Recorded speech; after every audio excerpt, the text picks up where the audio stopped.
Fascicle I. Translated by the Cochin Tripitaka master. Kumarajiva during the later Sejin dynasty.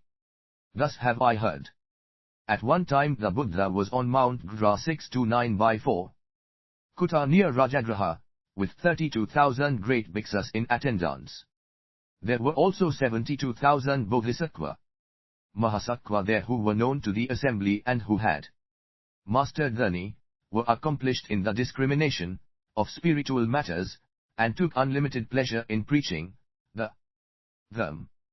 They resided in Samadhi without any vacillation, well comprehended the inexhaustible wisdoms, had achieved profound forbearance of the inherent birthlessness of all dharmas, had attained profound insight into the dharma, and had completed all the train that there is to be undertaken in all the excellent dharmas all the limitless and innumerable eons.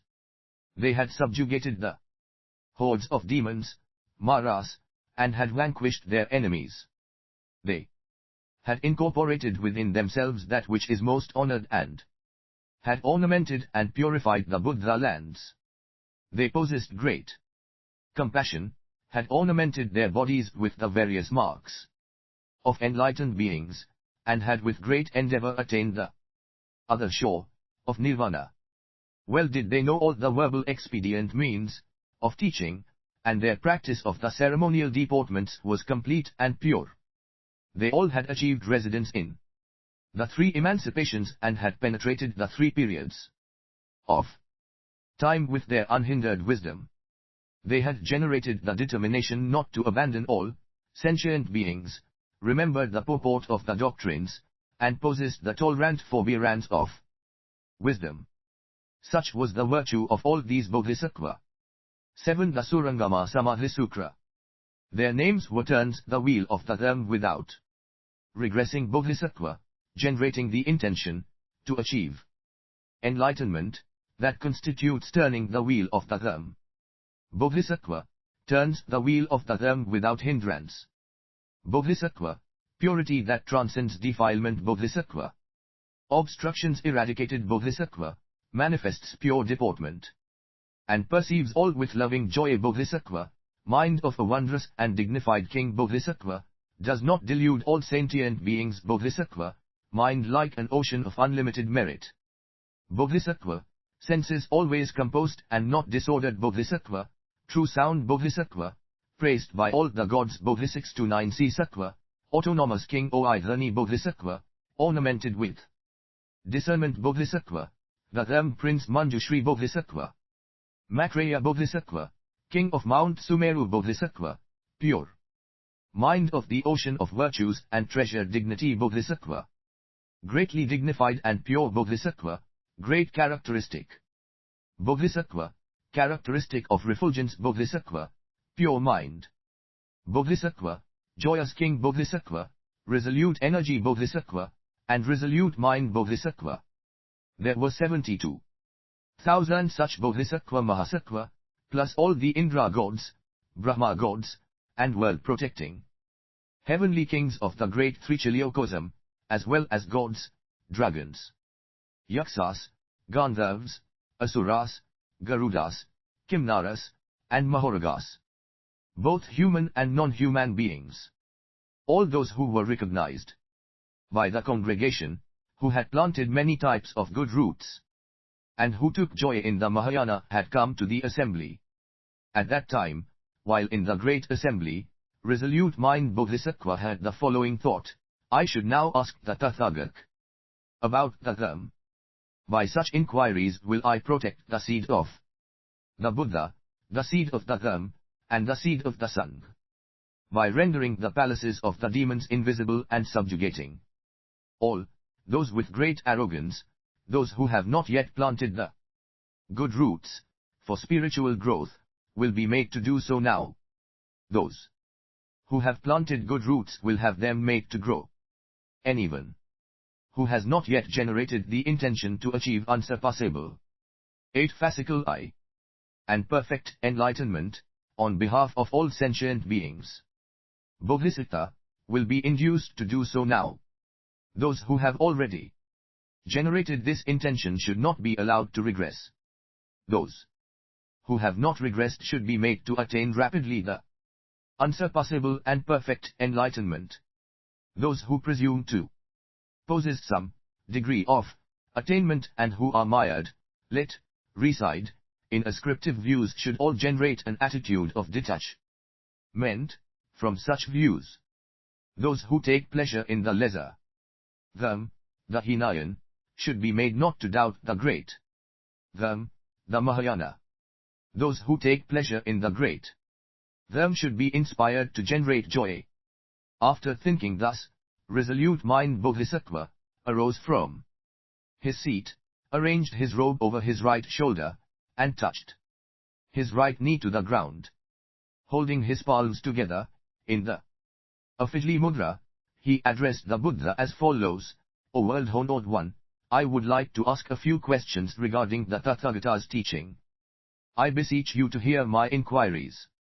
The Buddha told resolute mind, I will answer your questions in a way that will give you joy, in the Resolute mind Bodhisattva then said to the Buddha, O world-honored one, is there a Samadhi that can cause Bodhisattva to achieve unsurpassable and perfect enlightenment rapidly, that allows one always to see the Buddha face to face, that allows one to illuminate all the 10 directions with great brilliance, that gives one an autonomous mastery of wisdom, by which the demons may be destroyed, and that allows one to achieve an autonomous mastery of wisdom, to attain spontaneous wisdom, tsujan, and to attain birthless wisdom, which cannot be attained from any other source. Its uninterruptible power of discernment should allow one to achieve the basis of supernormal power and limitless rebirths. Those who would pleasure in bing Sravakas, Halnayanists, will be shown the vehicle of the Sravaka. Those who would take pleasure in being Pratyeka Buddha will be shown the vehicle of the Pratyeka Buddha, and those who would take pleasure in the great vehicle will be shown the Mahayana. 9. The Surangama Samadhi Sutra. They will penetrate the realm of the Sravaka but will not enter the path of the Sravaka. They will penetrate the realm of the Pratyeka Buddha but will not enter the path of the Pratyeka Buddha. 630. They will penetrate the realm of the Buddha but will not proceed to ultimate and final extinction. While manifesting the form and deportment of Sravakas, within themselves they will not depart from their intention to achieve Buddhahood, while manifesting the form and deportment of Pratyeka Buddha, within themselves. They will not depart from the great compassion of the Buddha. Using the phantasmagorical power of Samadhi, they will manifest the form and deportment of Tathagats. Using the power of their good roots, they will manifest themselves residing in the Tosita heaven, receiving their final bodies, entering into wombs, being born, leaving home, and sitting in the places of enlightenment, Bodhimanda, of Buddha. Using the power of their profound wisdom, they will manifest the turning of the wheel of the Dharma. With the power of their expedient means, they will manifest the entry into Nirvana. With the power of Samadhi, they will manifest the distribution of relics, Sarira, and with the power of their original woes, they will manifest the final extinction of all the multifarious dharmas of their personal existence. Although it shall be so, O world-honored one, what Samadhi should Bodhisattva practice in order to manifest these meritorious affairs without actually entering into ultimate nirvana? The Buddha told resolute mind Bodhisattva, excellent, excellent. O resolute mind, that you can ask the Tathagata such a question indicates that you can greatly benefit and comfort sentient beings, that you have pity on the world, and that you will aid gods and humans. A Bodhisattva is to be of benefit to others in both present and future. You should realize that to have such profound good roots you must have made offerings to and associated intimately with limitless hundreds and thousands and 100 millions of Buddha in the past. You have practiced all the paths and subjugated the enemies. you have attained autonomous mastery of wisdom in the realm of the Buddha, you have taught 10 fascicle I, and protected the assemblies of Bodhisattva, and you already know the realm treasury of all the Buddha. In the past you have engaged in dialogue before Buddha as limitless as the number of grains of sand in the river Ganges. O resolute mind, in the present assembly I see no dragon, yaksa, Gandharv, Sravaka, or Pratyeka Buddha able to ask such a question. Only those of great adornment of the path, such as yourself, are able to formulate questions such as this. You should now listen clearly and think well on this, for I will now explain for you how the Bodhisattva accomplished their Samadhi so as to achieve merits even greater than those you describe.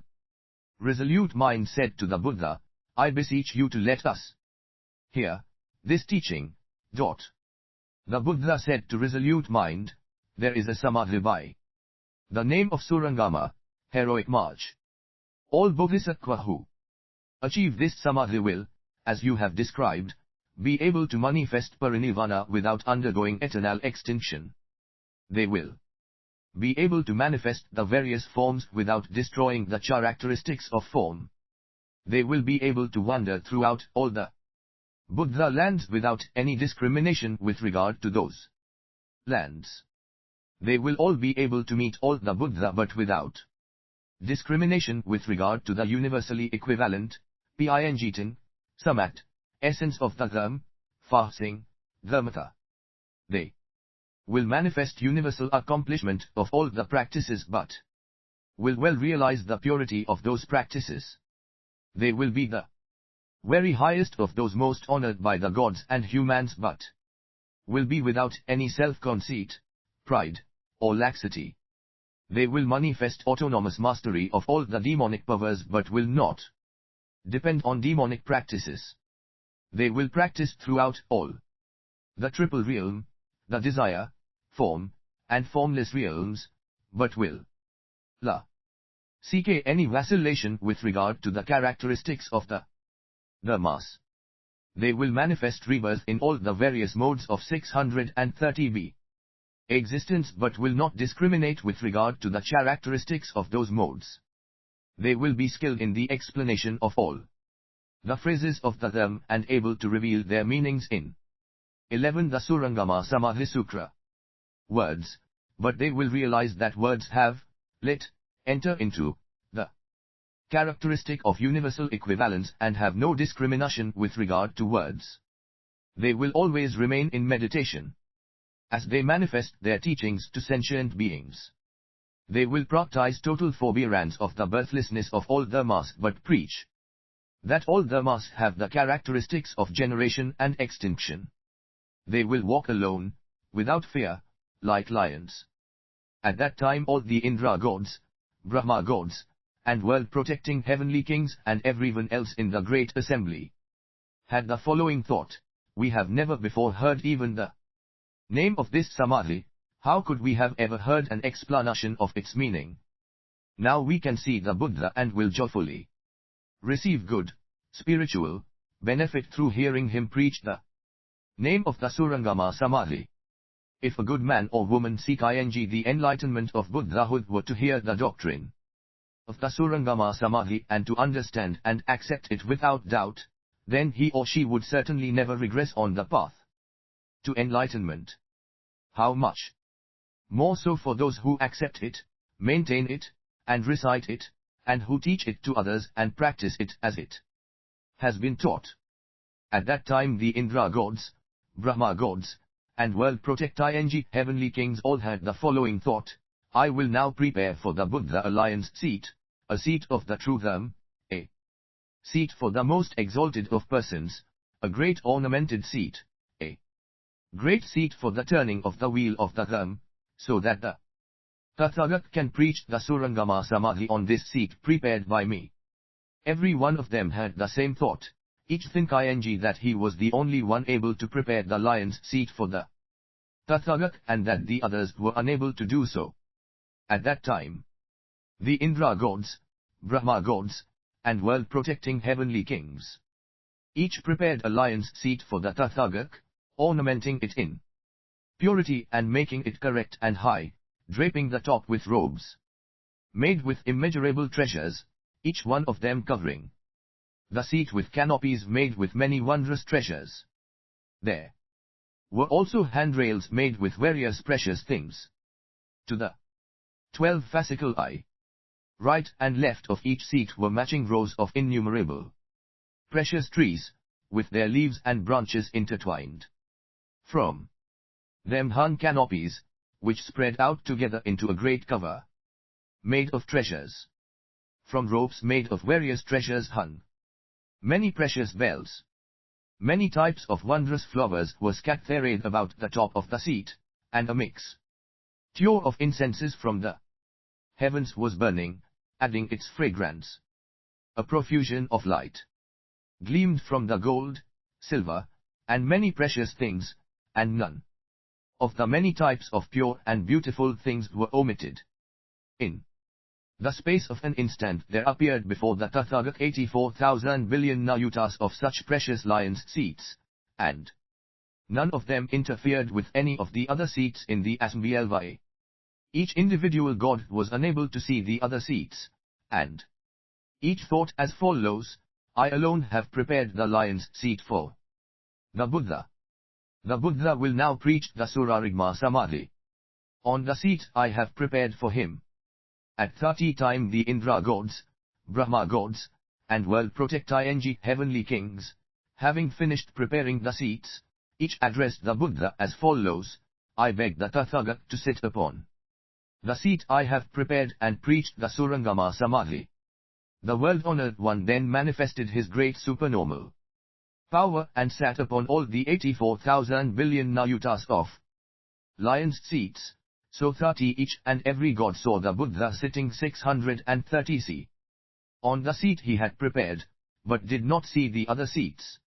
One of the Indra gods said to the others, See the Tathagata sitting upon the seat I have prepared. Then all the Indra gods, Brahma gods, and world-protecting heavenly kings said to each other, See the Tathagata sitting upon the seat I have prepared. One Indra said, The Tathagata is now sitting on his seat I have prepared, not on yours. At 30 times the Tathagata, wishing to help the many Indra gods, Brahma gods, and world-protecting heavenly kings overcome their karmic bonds from the past, lit, to save them from past conditions, wanting to manifest a small part of the power of the Surangama Samadhi, and in order to generate the practice of the 13 the Surangama Samadhi Sutra, Mahayana, made everyone in the assembly see that the Tathagata was sitting on all the other 84,000 billion nayutas of precious lions' seats.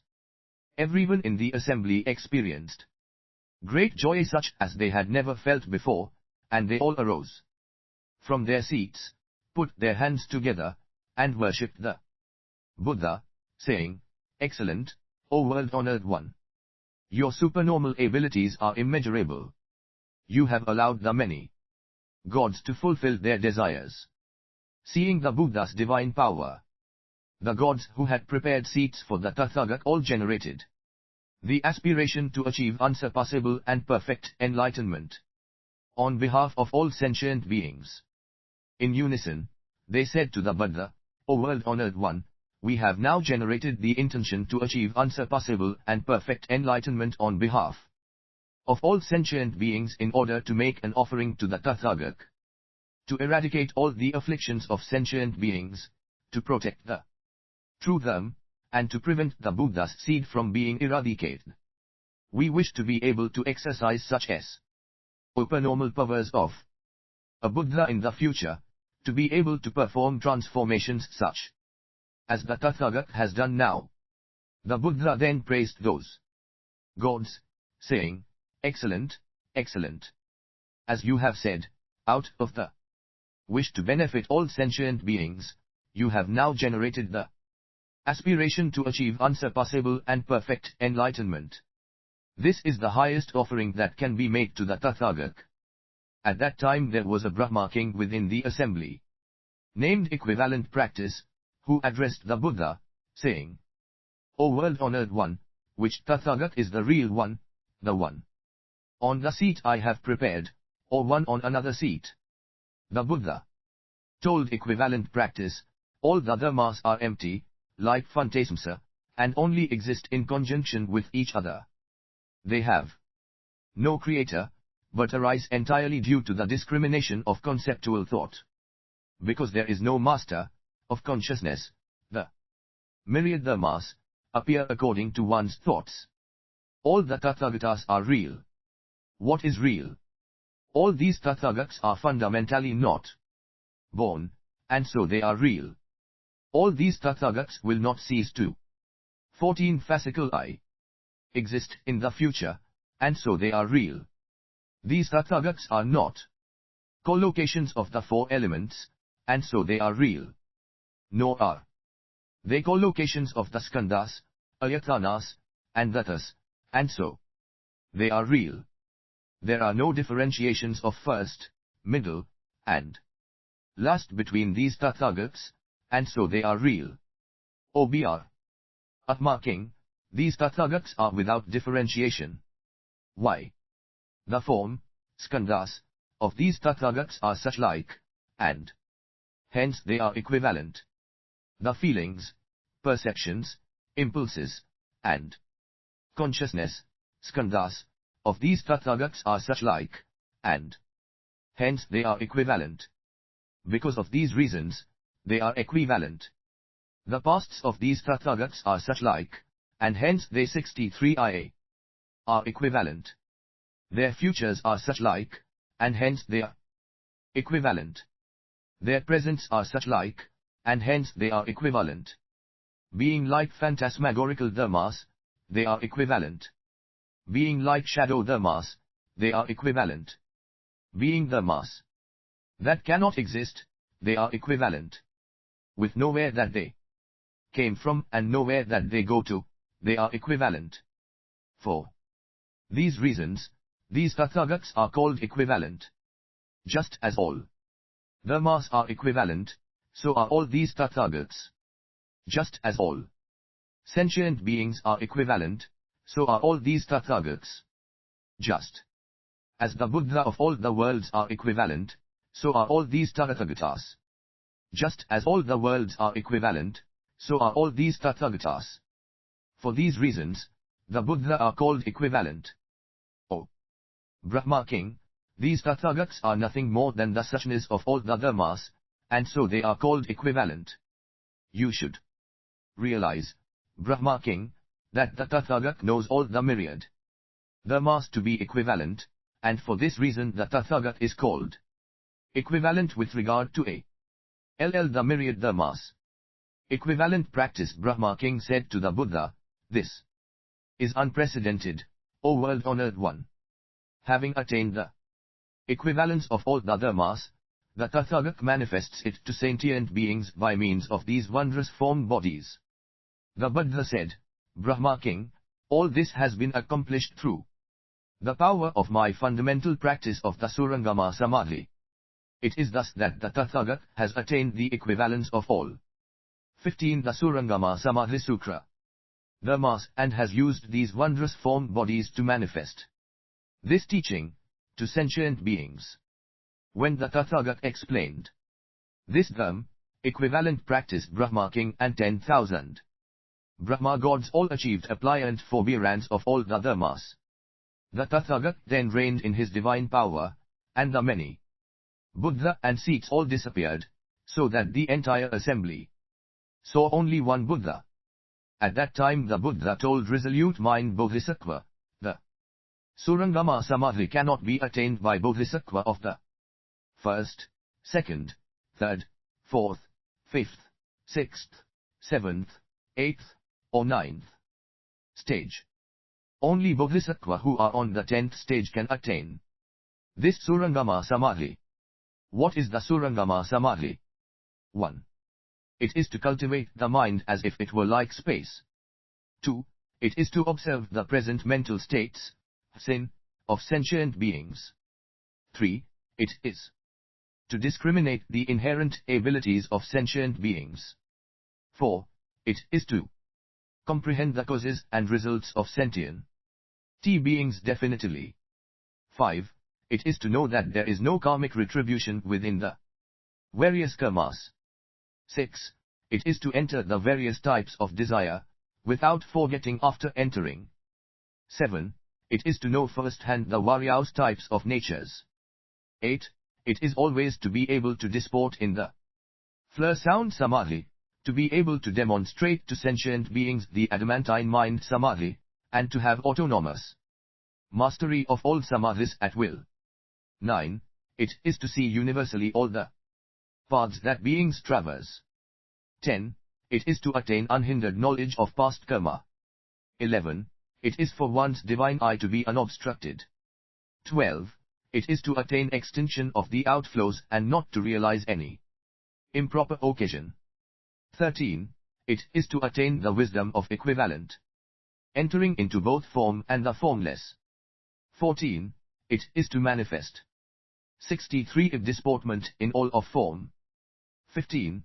It is to understand all sounds to resemble the characteristics of echoes. 16. It is to enter directly into the wisdom of mindfulness. 17.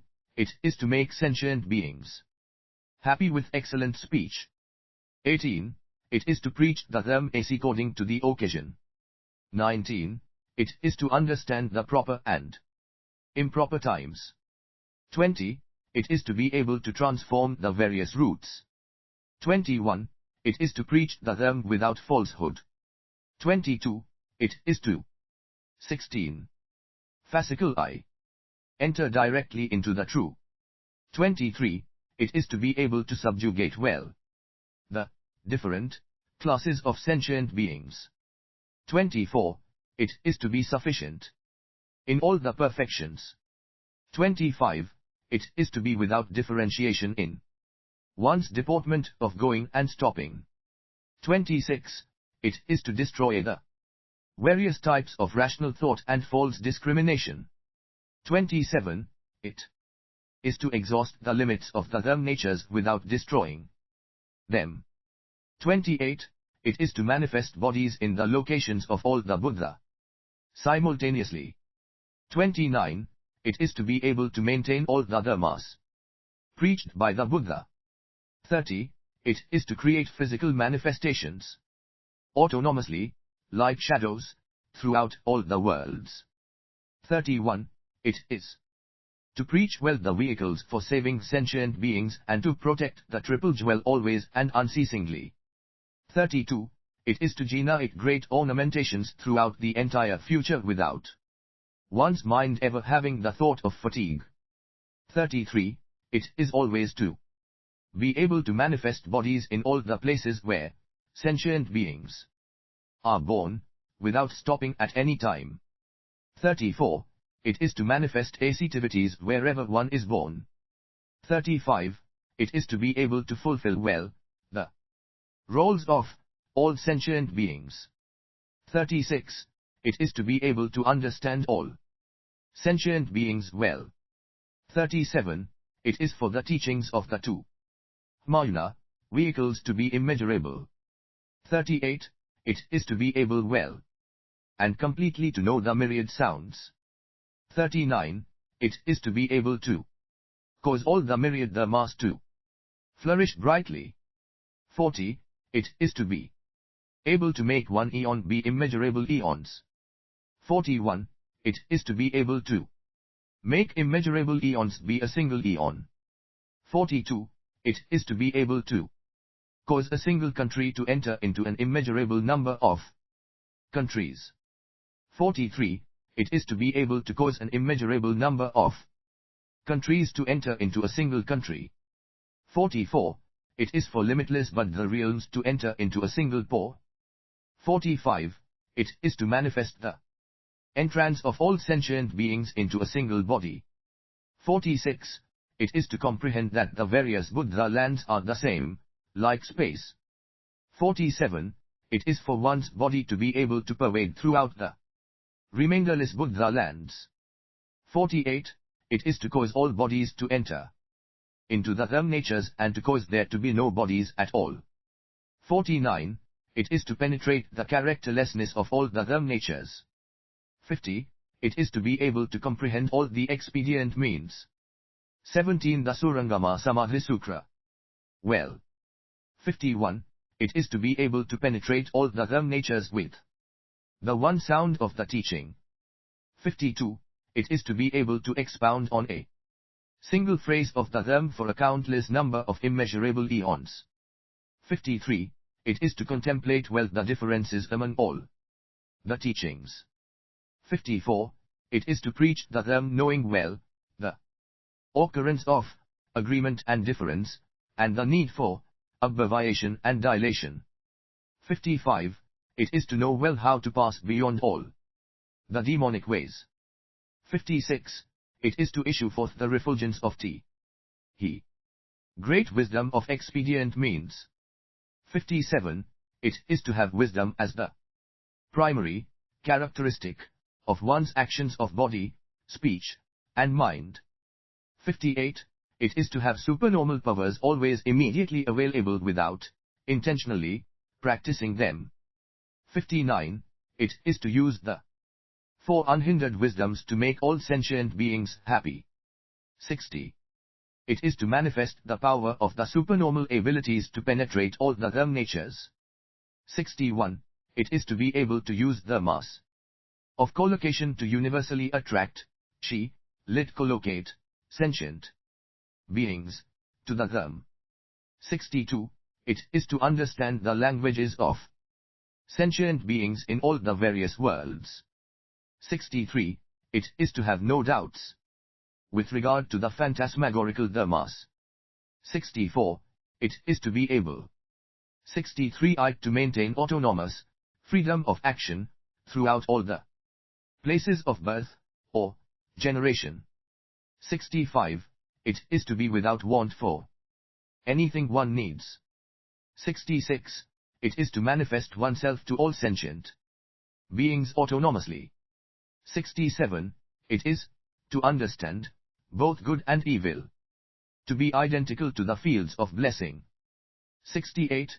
It is to attain entry into all the secret dharmas of the Bodhisattva. 69. It is always to issue forth a brilliant illumination throughout the remainderless worlds. 70. It is for one's wisdom to be immeasurably profound. 71. It is for one's mind to be like earth, water, fire, and wind. 72. It is to turn well the wheel of the them using the words and phrases of all the individual dharmas. 73. It is to be at the stage of a Tathagat without obstruction. 74. It is to attain spontaneously the forbearance of the birthlessness of all dharmas. 75. It is to attain the real mind, which cannot be defiled by the impurities of the various afflictions. 76. It is to be able to cause all water to enter into a single pore without interfering with the nature of the 18 fascicle eye, water itself. 77. It is to cultivate and accumulate the immeasurable blessed and meritorious good roots. 78. It is to know well all the expedient means for the transference of religious merit to others. 79. It is to be able to perform transformations well and to undertake universally all the practices of a bodhisattva. 80. It is to have peace in one's mind about all the dharmas of the Buddha. 81. It is to have already transcended the body, generated from one's own karma. 82. It is to be able to enter into the secret dharma stores of the Buddha. 83. It is to manifest disporting at will in the various desires. 84. It is to hear immeasurable dharmas and to maintain them sufficiently. 85. It is to seek all the dharmas without any feeling of satiation. 86. It is to be in accord with worldly conventions without being defiled thereby. 87. It is to preached the Dharma for people for immeasurable eons such that they all think the time passed as if it were the interval from morning to the noon meal. 88. It is to manifest various types of illness, illness, deafness, blindness, and dumbness in order to save sentient beings. 89. It is to have 100,000 invisible Vajra warriors always serving and protecting one. 90. It is to be able to contemplate naturally the enlightenment of the Buddha. 91. It is to be able to manifest in a single moment of thought a life span of immeasurable countless eons. 92. It is to manifest all the elements of deportment within the two Hinayan vehicles without internally dispensing with the practices of a bodhisattva. 93. It is for one's mind to be well serene, empty, and without characteristics. 94. It is to manifest pleasure in the various amusements without internally dispensing with the Samadhi of the remembrance of the Buddha, Nyanfo Sanmei. 95. It is to be able to create innumerable sentient beings that may be seen, heard, or touched without disappearing. 96. It is to manifest the achievement of the enlightenment of Buddhahood in every moment of thought and to cause the attainment of emancipation in the Tichayeng that proceeds from this basis. 97. It is to manifest entering a womb and becoming born. 98. It is to leave home and achieve the enlightenment of Buddhahood. 99. It is to turn the wheel of the 19. The Surangama Samadhi Sutra. The 100. It is to enter parinirvana without ever achieving extinction. Resolute mind. Thus does the Surangama Samadhi have the immeasurable ability to manifest all the supernormal powers of He, Buddha, so that innumerable sentient beings may attain benefit thereby. Resolute mind. The Surangama Samadhi cannot be understood by means of a single affair, a single condition, or a single meaning. All the meditations, emancipations, samadhis, autonomous supernormal powers, and unhindered wisdoms are all consistory to a find within the Surangama Samadhi. It is likened to the currents from the mountain springs and rivers, which all enter the ocean. Thus are the Bodhisattva meditations all contained within the Surangama Samadhi. It is likened to the great whaler of the wheel turning sage king, which induces all the four types of soldiers to follow him. Resolute mind. Thus are the teaching of Samadhi, the teaching of meditation, the teaching of discrimination, the Tichayeng of emancipation, the teaching of Dharni, the teaching of supernormal powers, and the teaching of brilliant emancipation, all these teachings are contained within the Surangama Samadhi. Hence when a Bodhisattva practices the Surangama Samadhi, he practices all the Samadhis. Resolute mind. It is likened to the 7 treasures of the wheel-turning sage king, which follow him wherever he goes. Thus, O resolute mind, do all the dharmas that contribute to enlightenment follow the Surangama Samadhi. It is for this reason that this Samadhi is called Surangama, heroic march. The Buddha told resolute mind, when a Bodhisattva resides in the Surangama Samadhi, he practices charity without having to seek for wealth, to donate to others all the treasures, food and drink, clothing, elephants and horses, and chariots within the great oceans, the heavens, and the realms of mankind within the great Chiliocosm. All these objects are automatically given. All this is the achievement of the fundamental merit of the Surangama Samadhi. How much more so with the accomplishments performed at will through the divine power of this Samadhi. This is said to 20 fascicle I be the fundamental fruit of the perfection of charity of the Bodhisattva residing in the Surangama Samadhi. The Buddha told resolute mind, when a Bodhisattva resides in the Surangama Samadhi, he is immovable in the precepts without having taken the precepts again. Because he wants to teach all sentient beings, he may manifest the maintenance of the precepts and the various rules of deportment. He may manifest violations and the elimination of transgressions, but his internal purity is always flawless. Because he wants to teach all sentient beings, he may be born in the realm of desire as a wheel-turning sage king, with a harem of princesses worshipfully surrounding him. He may manifest the existence of wife and children and may be wantonly engaged in the 5 desires, but internally he will always remain within meditation and the pure precepts, well comprehending the 3 disastrous transgressions. Resolute mind, this is said to be the fundamental fruit of the perfection of morality of the Bodhisattva residing in the Surangama Samadhi. The Buddha told resolute mind, when a Bodhisattva resides in the Surangama Samadhi, he completely cultivates the ultimate forbearance.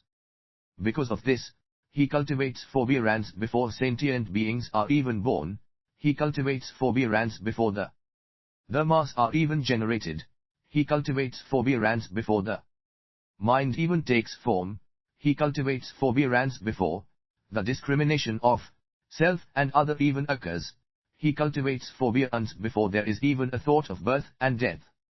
He cultivates forbearance with the essence of nirvana, he cultivates forbearance without destroying the dharma natures. Thus does the Bodhisattva cultivate forbearance without there being anything that is cultivated and without any not cultivating. In order to teach sentient beings, he is born in the realm of desire. He may manifest anger, but within he is pure. He may manifest the cultivation of distant transcendence, but he knows that there actually is no far or near. In order to purify the sentient beings, he may break worldly 632b rules of deportment, but he never breaks the dharma natures, never goes counter to the inner realities of things. He may manifest 21 the Surangama Samadhi Sutra forbearance, but, in reality, there are no dharmas that can be forborne. He is able to forbear through the indestructibility of his permanent meditation. Thus do the Bodhisattva achieve forbearance. In order to eradicate the great anger of sentient beings, he always praises the blessings of forbearance, but he never attains either forbearance or anger. Resolute mind, this is said to be the fundamental fruit of the perfection of forbearance of the Bodhisattva residing in the Surangama Samadhi. The Buddha told resolute mind, when a Bodhisattva resides in the Surangama Samadhi, he generates great energy and attains all the good dharmas, but he does not generate karma of body, speech, and mind. It is for the lazy that he manifests the practice of energy. He wants to make sentient beings follow my teaching, but he neither generates nor accepts the dharmas. Why? The Bodhisattva understands that all the dharmas completely and constantly reside within the dharma natures, without coming and going. Thus does he distantly transcend the actions of body, speech, and mind. And yet he is able to manifest the practice of energy. Nor does he consider that dharmas achieve completion. He manifests the practice of energy within the world but is without any actions either within or without. He is always able to travel about the innumerable Buddha realms, but his body remains universally equivalent, and does not move. He manifests the practice of all the good dharmas but never perceives the good or wrong of any of the dharmas. He manifests the acceptance of teaching from others in his spiritual quest but never follows any teaching other than that of Buddhism. He manifests becoming intimate with the preceptors and masters but is revered by all gods and humans. He manifests earnest inquiries about the teaching, but within himself has attained unhindered discrimination. He manifests reverence but is worshipped by all gods and humans. He manifests entry into the womb but is without defilement within all the dharmas. He manifests birth but does not perceive generation and extinction within all the dharmas. He manifests existence as a child but his physical faculties are all complete. He manifests abilities in 22 fasciculi. The arts, medicine, magic, literature, mathematics, and the crafts. But has already penetrated everything within himself. He manifests illness but has already permanently transcended the afflictions. He manifests old age, but his senses are already indestructible. He manifests death, but he has never been defeated by samsara. Resolute mind, this is said to be the fundamental fruit of the perfection of energy of the Bodhisattva residing in the Surangama. Samadhi. The Buddha told resolute mind, when a Bodhisattva resides in the Surangama Samadhi, although he knows that the dharmas always have the characteristic of meditation, he manifests the various distinctions of meditation for sentient beings. He manifests residence in meditation in order to teach those with confused minds but does not perceive any confusion within the dharmas. All the dharmas are as the characteristics of the dharma natures. And he subjugates his mind and is motionless in meditation. He manifests the various deportments of coming, going, sitting, and lying down, but he is always serene within meditation. He manifests agreement with what the majority say but never rejects the 632 characteristics of the various meditations. Out of compassion for sentient beings, he enters the cities, villages, and countries, but he is always in meditation. He manifests eating, out of a desire to benefit sentient beings, but he is always in meditation. His body is hard, like vajra, inside it is substantial, not empty, and indestructible. Within it there are no growing organs or mature organs and none of the impure and malodorous defilements of defecation and urination. He manifests eating, but the food does not enter him. He eats only through his compassion to benefit sentient beings. Although he has no faults in any of his physical or sensory functions, he manifests behavior like that of all ordinary people. However, he is actually without any activity that transgresses against the various Buddhist practices. Resolute mind, when a Bodhisattva resides in the Surangama Samadhi, he manifests no distinction between open space and villages. He manifests no distinction between living as householder or monk. He may manifest the white 23 the Surangama Samadhi Sutra robes of the householder, but he is not lax. He may manifest the form of a monk, but he is not arrogant. He will not become a monk within the dharmas of the non-Buddhist teachings, so as to teach sentient beings. He is not affected by all the heterodox views, and he does not claim to achieve purity within them. He may manifest practice of all the non-Buddhist rituals, but he does not follow their practice of the path. Resolute mind, he is likened to a guide who has led a group of people over a steep road, only to return to save other people. It is thus, O resolute mind, that the Bodhisattva residing in the Surangama Samadhi acts in accordance with the spiritual aspirations of sentient beings. Sentient beings may aspire to the path, i.e., the enlightenment of the Sravaka, or the path of the Pratyeka Buddha, or the path of the Buddha. He teaches them and leads them to salvation as appropriate, and then returns to save other sentient beings. Therefore he is called a guide. He is likened to a ferry, which carries innumerable people from this shore to the other shore. When it reaches the other shore, it returns to carry over, i.e., save more people. Thus, O resolute mind, does the Bodhisattva who resides in the Surangama Samadhi perceive sentient beings. He lets himself be carried along by the 4 currents of the river of birth and death only because he wants to help others escape. He accomplishes this according to the good roots sown by those sentient beings. If he is that someone can be saved as a Pratyeka Buddha, he manifests for that person the enlightenment of nirvana in his own body.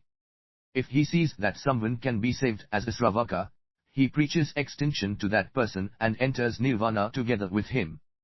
Because of the power of the Surangama Samadhi, he manifests birth once again and saves more people. Thus is the Bodhisattva called the ferryman. Resolute mind, he is likened to a magician who manifests his own death, dismemberment, and immolation before an audience. He may manifest to his audience that he is burned by fire and eaten by birds, but after receiving payment from the audience, he will be revived. The magician is able to do so because he is 24 fascicle eye, proficient in magic. The Bodhisattva who thus resides in the Surangama Samadhi manifests old age and death in order to teach sentient beings, but actually there is no birth, old age, disease, and death. Resolute mind, this is said to be the fundamental fruit of the perfection of meditation of the Bodhisattva residing in the Surangama Samadhi. The Buddha told resolute mind, when a Bodhisattva resides 633a in the Surangama Samadhi, his senses are sharp in his cultivation of wisdom. Never perceiving the existence of the essences, natures, of sentient beings, he preaches the existence of sentient beings in order to save them. Never perceiving longevity, shu, and lifespan, ming, he preaches that there are such things as longevity and lifespan. Never perceiving karma and karmic retribution, he indicates to sentient beings that there are such things as karma and karmic retribution. Never perceiving the essences of the afflictions, klesa, of samsara, he preaches that one should understand the afflictions of samsara. Never perceiving nirvana, he preaches that one proceeds to nirvana. Never perceiving the distinguishing characteristics possessed by the dharmas, he preaches that there are good and bad dharmas. Thereby is he able to carry sentient beings over to the other shore of unhindered wisdom. He manifests birth in the realm of desire but is not attached to the realm of desire. He manifests the practice of meditations of the realm of form but is not attached to the realm of form. He enters into the meditations of the formless realm, but is born in the realm of form. He manifests the meditations of the realm of form but is born in the realm of desire. He manifests himself in the realm of desire but does not practice the practices of the realm of desire. He knows all the various meditations, and he knows the portions of meditation.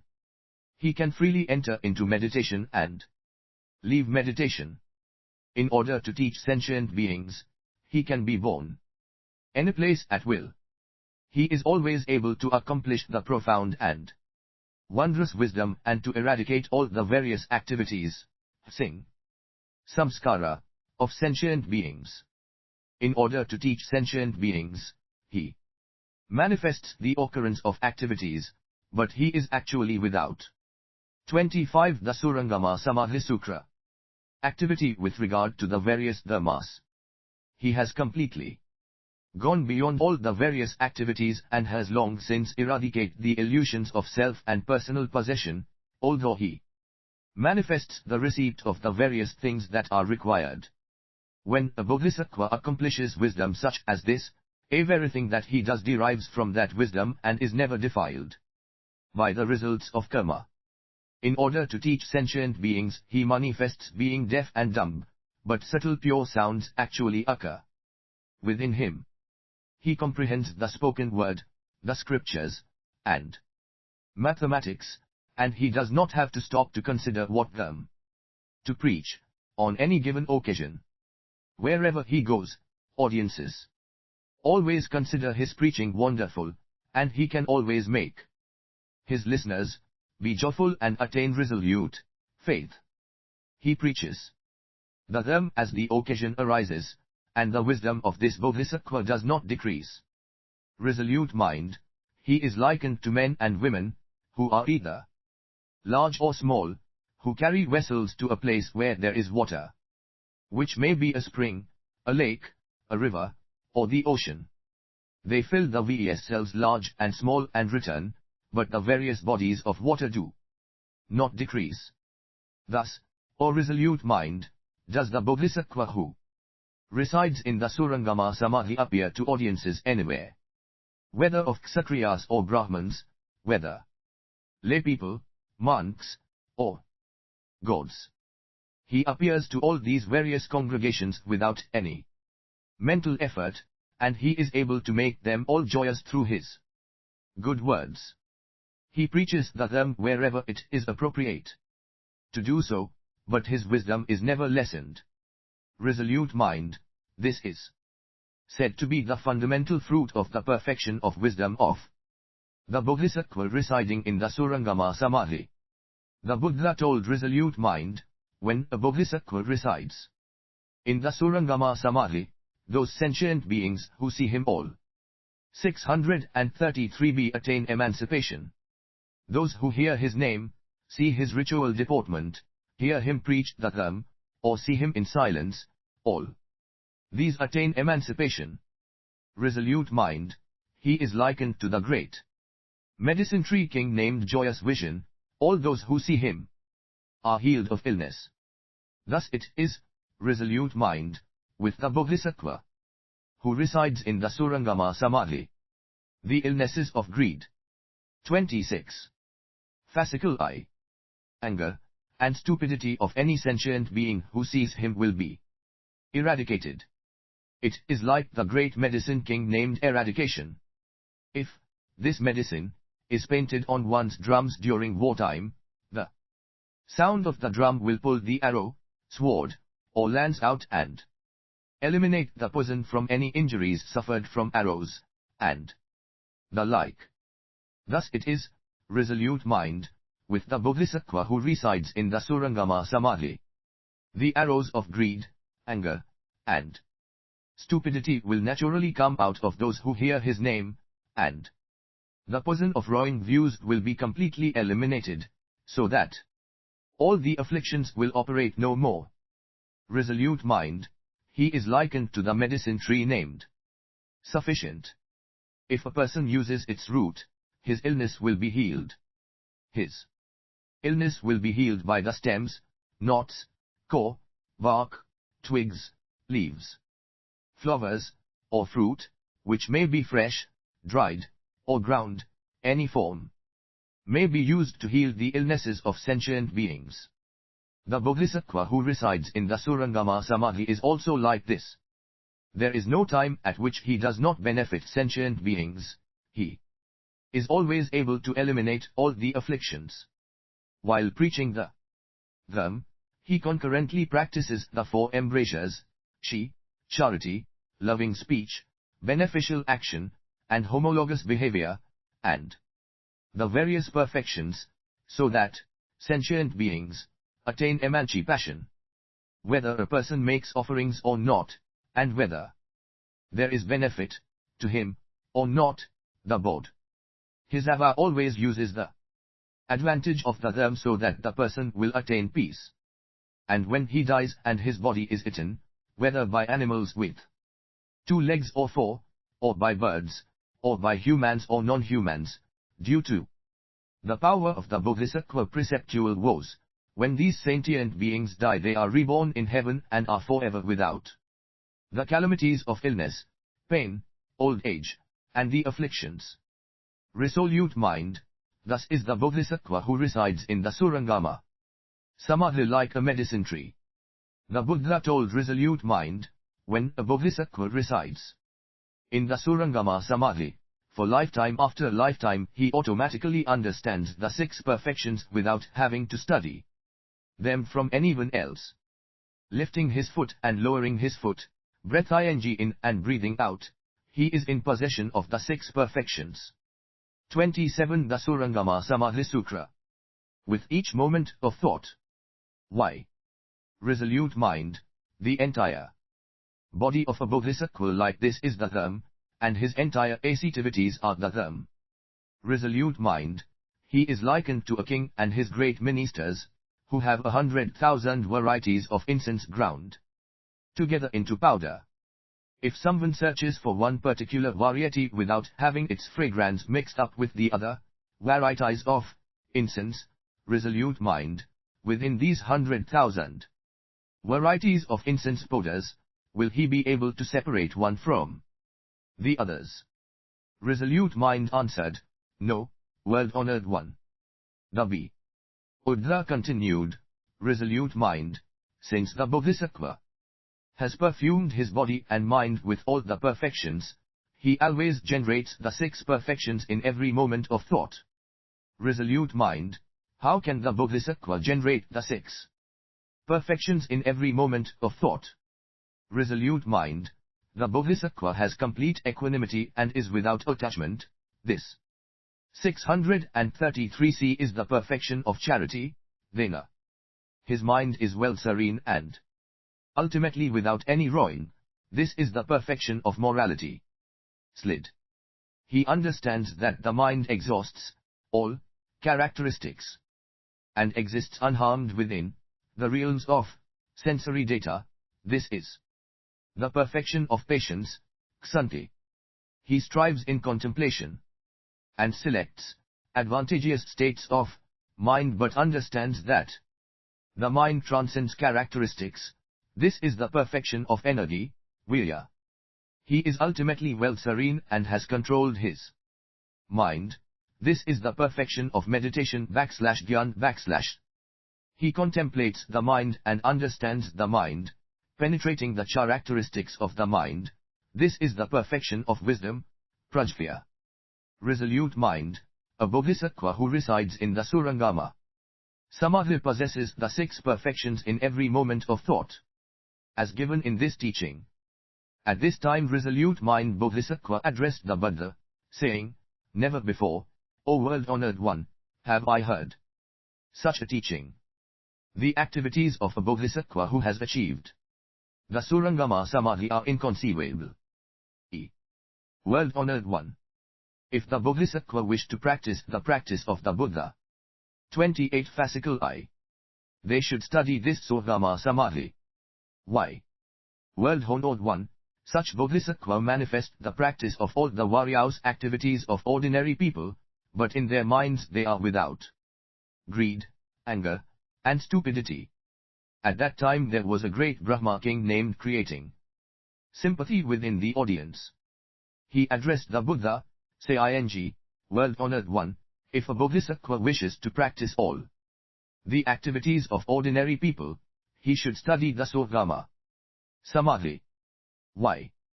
Such a Bodhisattva manifests the practice of all the various activities of ordinary people, but in his mind he is without the activities of greed, anger, and stupidity. The Buddha said, excellent, excellent, creating sympathy. It is as you have said.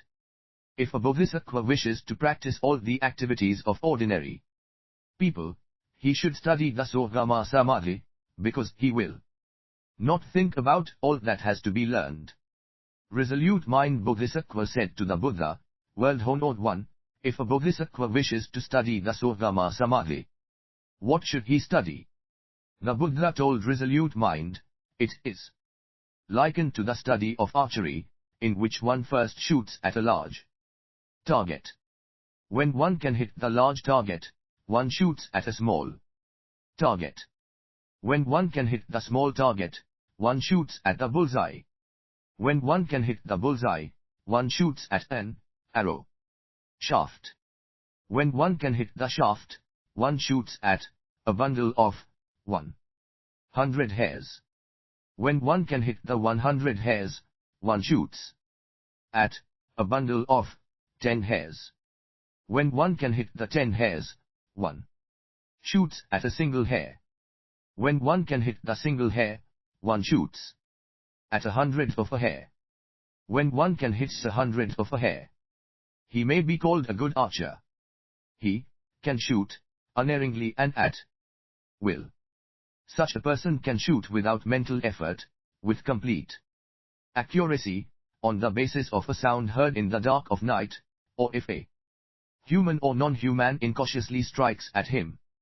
Thus, resolute mind, should the Bodhisattva who wishes to study the Surangama Samadhi first study the mind of ecstasy. After studying the mind of ecstasy, he should study the profound mind. After studying the profound mind, he should study great 29 the Surangama Samadhi Sutra. Sympathy. After studying great sympathy, he should study great compassion. After studying great compassion, he should study the 4 pure practices, Brahmavihara, which are sympathy, compassion, joy, and equanimity.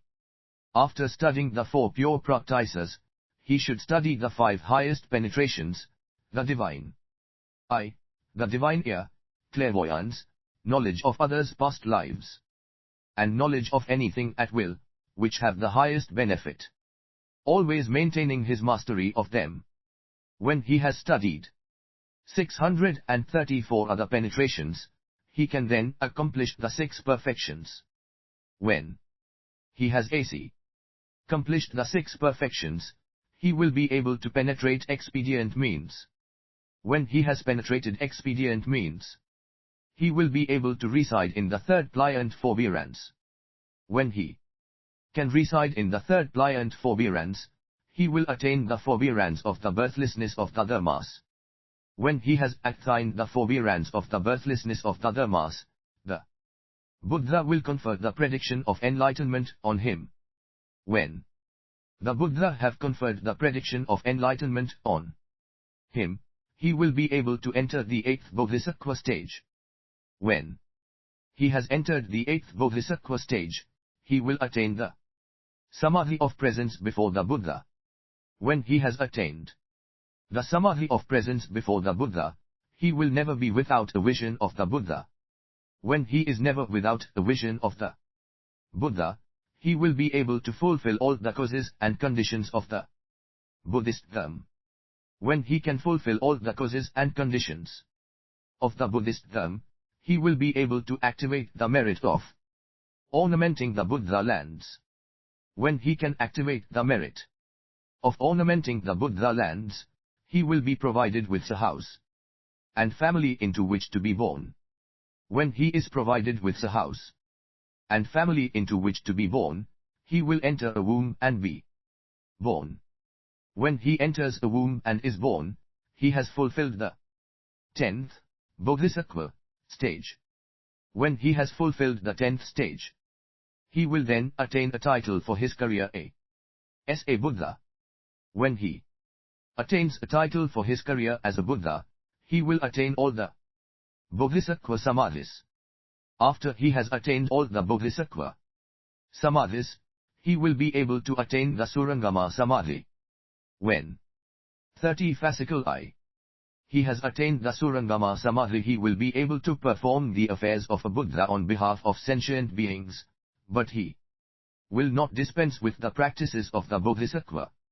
Resolute mind, if a Bodhisattva studies the dharmas like this, then he will attain the Surangama Samadhi. Once a Bodhisattva has attained the Surangama Samadhi, he has nothing more to study in all the dharmas. Why? Because he has already well studied all the dharmas. It is likened to being able to hit a portion of a hair in archery, after which there is nothing more to be studied. Why is this? Because he has already studied everything. Thus it is, resolute mind, with the Bodhisattva who resides in the Surangama Samadhi. There is nothing more for him to study in all the dharmas, because he has already studied all the samadhis and all the forms of merit. At that time resolute mind Bodhisattva addressed the Buddha, saying, "World-honored one, I will now explain a metaphor, to which I would beseech you to listen for a moment." The Buddha said, "Go ahead and speak."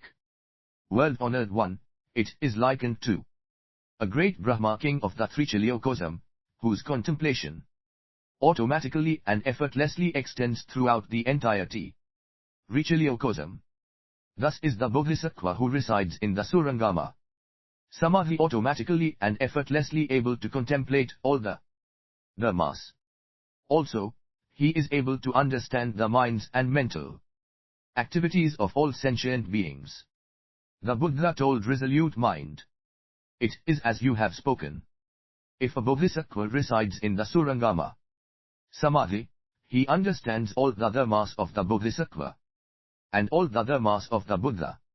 At that time there was in the audience an Indra king named Holding Mount Sumeru, who resided at the farthest extremity of the entire Trichiliocosm. He addressed the Buddha saying, "World-honored one, it is likened to living on the top of Mount Sumeru and being able to look at the entire world. Thus is the Bodhisattva who resides in the Surangama Samadhi automatically able to see the activities of the Sravakas, Pratyeka Buddha, and all sentient beings." 31 The Surangama Samadhi Sutra. At that time resolute mind Bodhisattva asked the Indra king, "Holding Mount Sumeru, would you tell us from which of the 4 continents you have come? Where on Mount Sumeru do you reside?"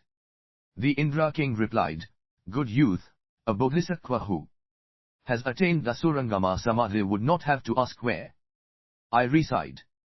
Why is this?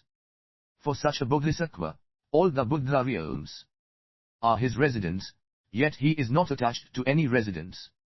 He attains no residence and perceives no residence." Resolute mind asked, "Have you, sir, attained the Surangama Samadhi?"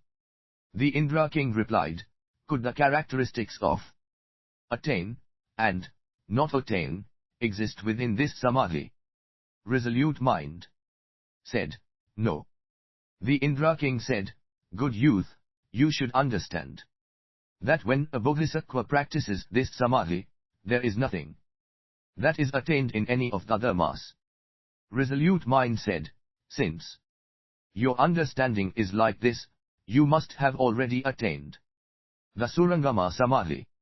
The king said, "Good youth, I do not perceive that the dharmas have any place of residence. He who has no residence in all the dharmas has attained the Surangama Samadhi." Good youth, to reside in this Samadhi is to be completely without residence in all the dharmas. If one is without residence, then one is without grasping. If one is without grasping, one is also without preaching. At this time the Buddha said to resolute mind Bodhisattva, "Do you see the Indra king holding Mount Sumeru?" "I do, world-honored one." Resolute mind, this Indra king has automatically and of his own will attained the Surangama Samadhi. Residing in this Samadhi, he is able to manifest himself in all the palaces for Indra kings throughout the Trichiliocosm. At this time the Indra king of this realm, Devendra, addressed the Buddha, saying, "World-honored one, if Indra king holding Mount Sumeru is able to manifest himself in all the palaces for Indra kings, why is it that I cannot see him in all the locations of the Indra kings?" This time Indra king holding Mount Sumeru replied to the Indra king of this world system, saying, "Kaushika, Devendra, if I were to reveal my real body to you now, you would 32 Fascicle I no longer take joy in your palace. I am always in the palace in which you reside, but you do not see me." At this time Devendra addressed the Buddha, saying, "World-honored one, I wish to see the wondrous body achieved by this Bodhisattva." The Buddha said, "Kaushika, Devendra, do you wish to see it?" "World-honored one, I beseech you to let me see it." The Buddha said to Indra king holding Mount Sumeru, "Good youth, reveal your true, wondrous body to this Indra king." Indra king, holding Mount Sumeru, then manifested his true, wondrous body. At that time, the bodies of all the Indra gods Brahma gods, and world-protecting kings, Sravakas, and Bodhisattva within the audience who had not attained the Surangama Samadhi became invisible, as if they were a collection of ink spots. The body of Indra 634 c. King holding Mount Sumeru became tall and imposing, like Mount Sumeru, the king of mountains itself, with brilliant light shining into the distance. At that time the body of the Buddha became even brighter and more apparent. The Indra king Devendra addressed the Buddha, saying, "Never before, world-honored one, have I experienced such a thing as this. The body of this Bodhisattva is unmatchably pure and wondrous. And the bodies of all the Indra gods, Brahma gods, and world-protecting kings have all become invisible, like a collection of ink spots. World-honored one, when I in the hall of good wonders atop Mount Sumeru put on the Sakravilanya money pearl necklace, the brilliance of it is such that the bodies of the entire assembly of gods become invisible. But I have now become invisible through the brilliant light of this Bodhisattva, and there is also no light from the precious necklace I am wearing." The Buddha told the Indra king Devendra, "Kaushika, even if the entire Trichiliocosm were filled with Sakravilanya money pearls, the brightly shining money pearls of all the gods would render the Sakravilanya pearls invisible. Kaushika, even if the entire Trichiliocosm were filled with the brightly shining money pearls of all the gods, there is yet a bright adamantine money pearl that can render all the other pearls invisible. Kaushika, even if the entire Trichiliocosm 33 the Surangama Samadhi Sutra were filled with bright adamantine money pearls, there is yet a money pearl embodying all the brilliances that can render the other pearls invisible. Kaushika, do you see the money pearl embodying all the brilliances worn by this king?" Devendra replied, "I see it, world-honored one. But the brilliance of this pearl is so intense my eyes cannot stand it." The Buddha told Devendra, "Bodhisattva who attain the Surangama Samadhi may become Indra kings who always wear money pearl necklaces ch as this." At this time the Indra king Devendra addressed the Buddha, saying, "World-honored one, will those who have not generated the intention to achieve unsurpassable and perfect enlightenment on behalf of all sentient beings attain a pure and wondrous body such as this? Also, can one lose this Surangama Samadhi, after once attaining it?" At this time the god Goka, who had been the Buddha's princess Gopa before being born into the heaven of the 33, said to the Indra king Devendra, "The Sravakas have entered into suchness, the stage of them, i.e., entered into extinction.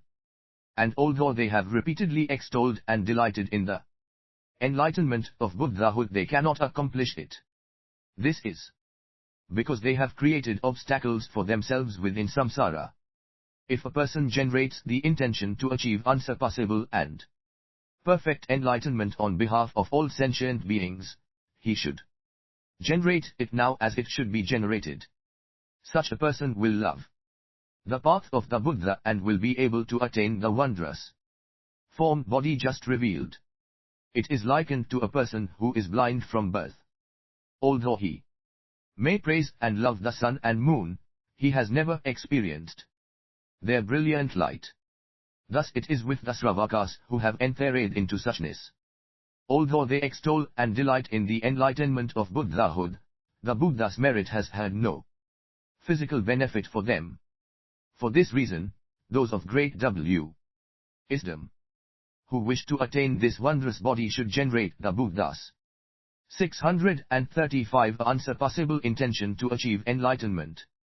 They will then be able to attain the wondrous body just revealed."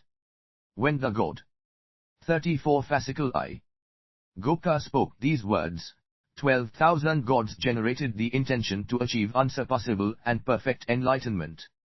At this time, resolute mind Bodhisattva asked the god Goka, saying, "What merit should a woman cultivate to transform her body. He answered, good youth, those who generate the intention to achieve enlightenment in the Mahayana do not perceive differences of male and female. Why? The mind of omniscience, Sarvajya, does not exist in the three realms. It is through discrimination that there is male and female. If your question is what merit a woman should cultivate to transform her body, then from the past she should serve the Bodhisattva, S, and be without deviation.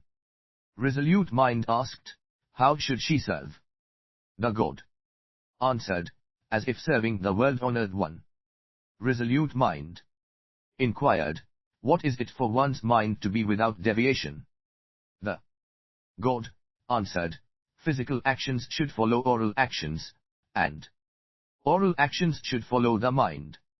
When this is the case, it is said that the woman's mind is without deviation. Resolute mind asked, how is the female body transformed? The God answered, as it is formed. Resolute mind asked, what does as it is formed mean? The God answered, as it is transformed. Resolute mind asked, O God, what do you mean? The God answered, good youth, within all the dharmas, there is no forming, no transforming. All the dharmas have one taste, i.e., emptiness, or suchness, which is known as the taste of the dharma. Good youth, through my woes I had the body of a woman. Even if I had wanted my body to be transformed into that of a man, the characteristics of the female body would have been neither destroyed nor dispensed with. Good youth, for this reason, you should understand that male and female are both misconceptions. All the dharmas and misconceptions ultimately transcend these two characteristics. Resolute mind Bodhisattva asked Goka, do you understand some small part of this Surangama Samadhi? Goka answered, good youth, what I know has been gained from others, I have not realized it myself. I remember one clear night in the past when 35 the Surangama Samadhi Sutra. Sakyamuni Buddha was a bodhisattva in the house of King Suddhodana, when he was in the palace among the princesses. At that time Brahma kings as numerous as the sands of the river Ganges came from the east to receive his teachings.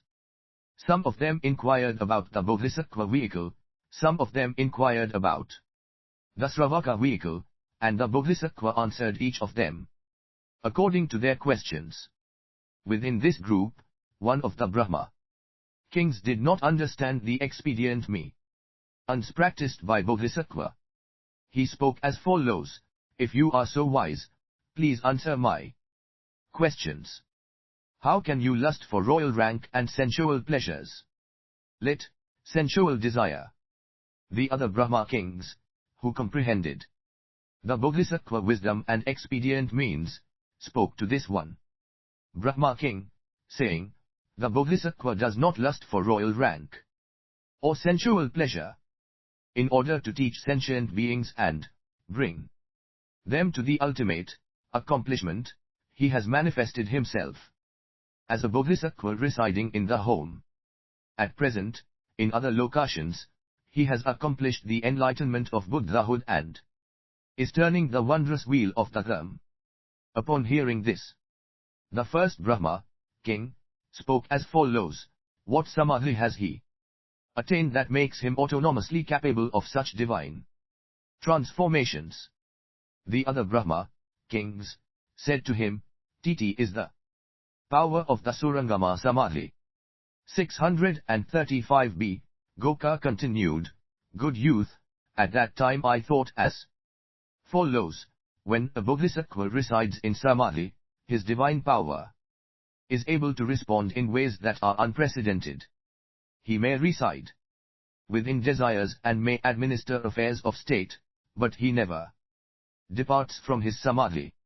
When I heard this dialogue between the Brahma kings, my reverence doubled, and there, at the Bodhisattva's palace, I generated the thought of the world-honored one, as well as the profound intention to seek unsurpassable and perfect enlightenment. I vowed, I hoped in the future I will be able to create merit such as this. Good youth, that which I have perceived is only this small portion. All I know is that this Surangama Samadhi has a power for merit that is immeasurable and inconceivable. 36. Fascicle I. Resolute mind said to the Buddha, how rare, world-honored. 1. For someone to speak as profoundly as has the god Goka. This is entirely the accomplishment of the Tathagata, because he has always been protected by spiritual compatriots. World-honored 1. Not long from now the god Goka will certainly reside in the Surangama Samadhi and attain an autonomous power of divine transformations identical to 30 of the Tathagata.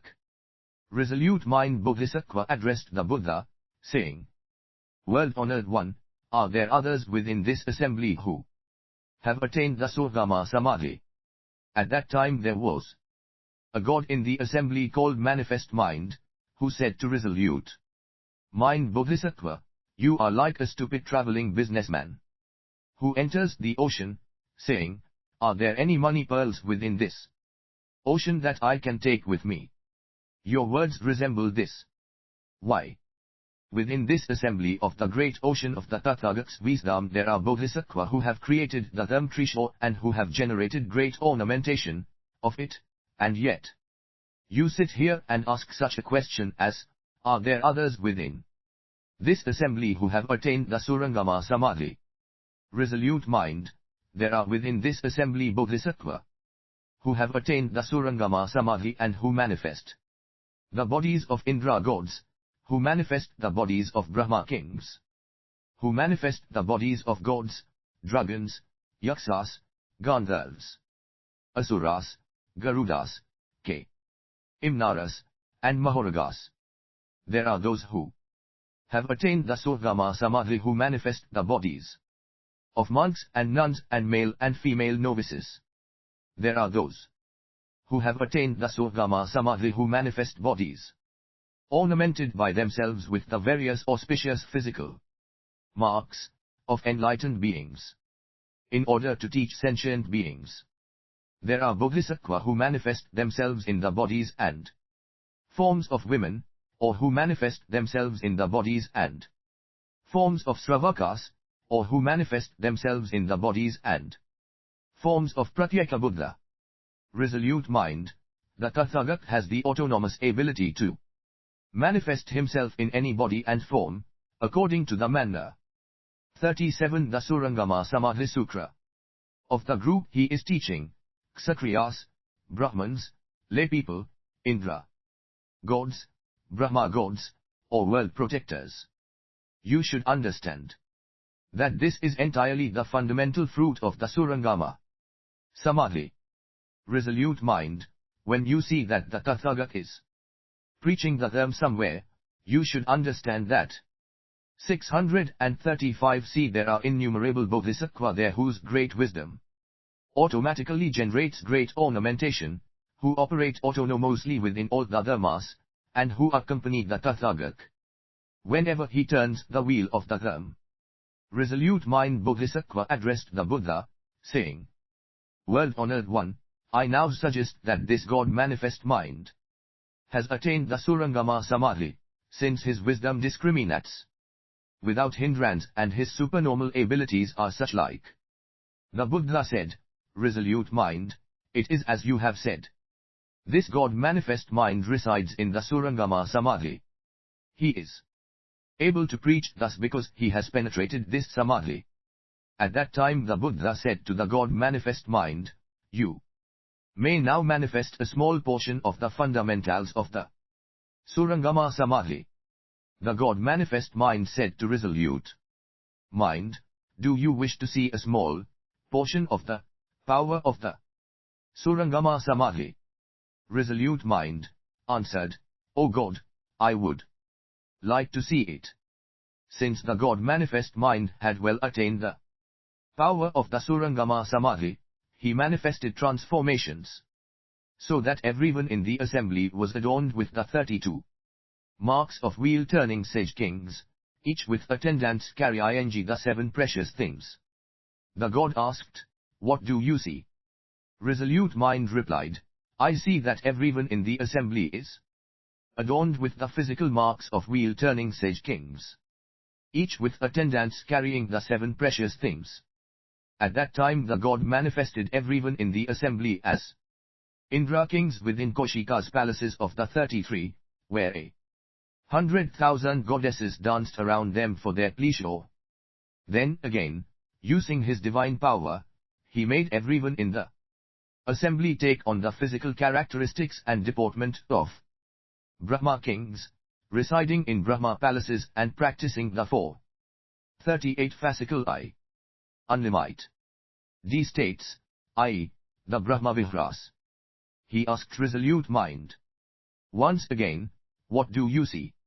Resolute Mind answered, "O God, I see everyone in the assembly, in the form of Brahma kings." Then, the god manifested his divine power once again, making everyone in the assembly take on the physical appearance of the elder Mahakasyapa, holding his robe and bowl, entering into Varyav's meditations, and practicing the 8 emancipations, without any manifestation differing from the others in appearance. He again manifested his divine power, making everyone in the assembly take on the physical characteristics and deportment of the Buddha Sakyamuni, each surrounded by monks and attendants. He asked again, "Resolute Mind, what do you see?" Resolute Mind answered, "O God, I see 30 everyone in the assembly has taken on the physical characteristics and deportment of the Buddha Sakyamuni, each surrounded by monks and attendants."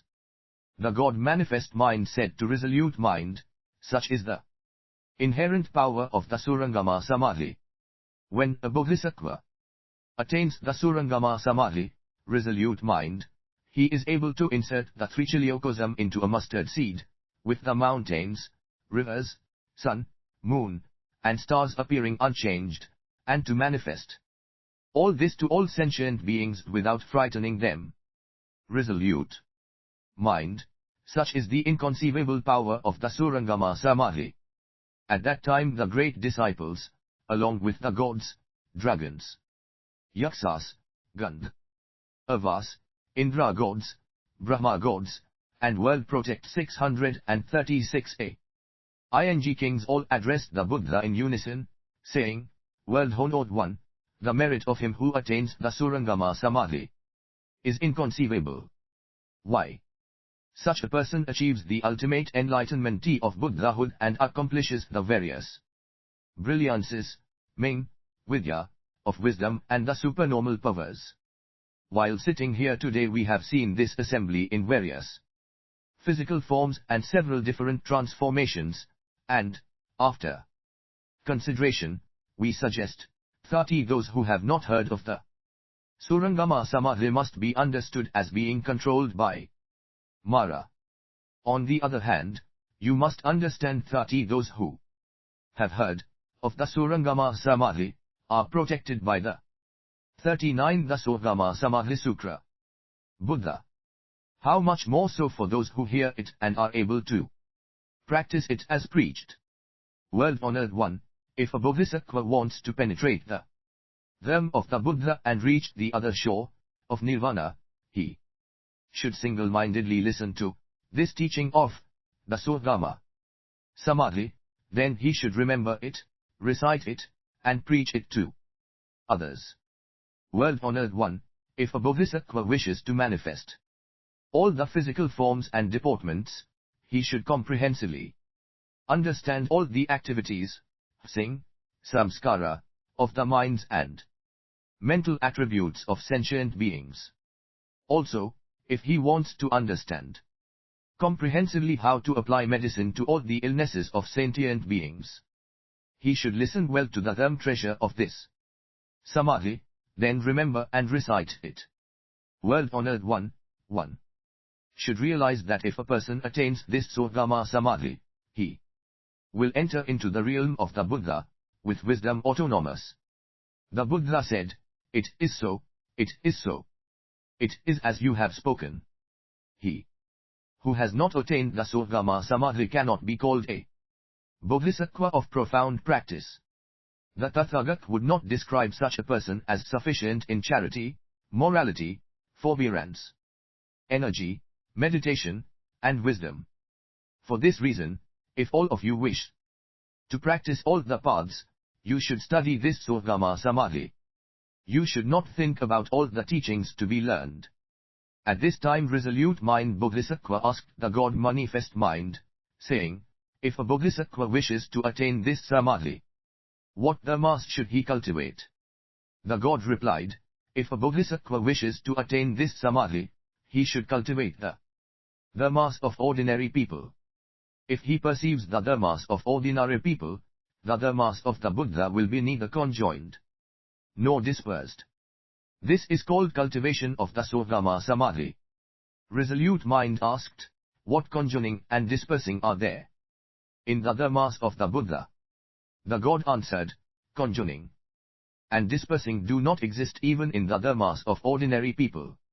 How much less so in the dharmas of the Buddha?" Resolute Mind asked, "What is cultivation?" The God answered, "To be able to penetrate the fact that there is no difference between the dharmas 40 fascicle eye of ordinary people and the dharmas of the Buddha is called cultivation. But in fact, there is neither conjoining nor dispersing in these dharmas. Good youth, this is because there is no characteristic of birthlessness in all collocations of dharmas, because there is no characteristic of disintegration in all collocations of dharmas. Because all collocations of dharmas have the characteristic of emptiness, and because there is no characteristic of acceptance in all collocations of dharmas. Resolute Mind Bodhisattva asked again, "To what locations does the Surangama Samadhi extend?" The God answered, "The Surangama Samadhi extends to the mental activities, sing, of all 636 sentient beings, but it does not depend on the characteristic of grasping of those mental activities. It extends to all places of birth, but it is not defiled by those places of birth. It extends to the locations of the Buddha in all the worlds, but it does not discriminate the Buddha extraordinary physical characteristics. It extends to all sounds and speech, but it does not discriminate the characteristics of words. It can reveal all the dharmas of the Buddha, but it does not extend to absolutely all locations." Good youth, if you ask, to what locations this Samadhi extends, the answer is that this Samadhi extends to wherever the Buddha goes. Resolute Mind asked, "D. To what locations does the Buddha go?" The God answered, "Since the Buddha is such like, his going is without going." Resolute Mind asked again, "Does the Buddha not go into nirvana?" The God answered, "All the dharmas are ultimately nirvana. Therefore the Tathagat does not go into nirvana." Why? He does not go into nirvana because he is the essence of nirvana. Resolute Mind asked again, "Did the Buddha of the past, who were as numerous as the sands of the river Ganges, not go into nirvana?" The God answered, "Were they born, these Buddha as numerous as the sands of the river Ganges?" Resolute Mind said, "The Tathagat has preached that these Buddha, who were as numerous as the sands of the river Ganges, were born and then passed into extinction." The God said, "Good youth, the Tathagat has not ever said that even a single person came 41 The Surangama Samadhi Sutra into the world to bring great benefit and peace to sentient beings." What is the Tathagat's meaning? Has the Tathagat definitively attained a realization that sentient beings have birth and extinction? Resolute Mind answered, saying, "O God, the Tathagat has not attained birth and extinction in the dharmas." The God said, "Good youth, you should understand that although the Tathagat preaches that the Buddha appear in the world, the characteristics of the Tathagat are in reality without birth. Although he preaches that the Buddha proceed to Nirvana, the characteristics of the Tathagat are really without extinction." Resolute Mind asked again, "Have all the innumerable Tathagatas, existing, at present attained enlightenment?" The God answered, "The Tathagats, the characteristics of whom are without birth and without extinction, have thus attained enlightenment. Good youth, there is no distinction as to whether the Buddha have come into the world, or whether they have entered Nirvana. Why?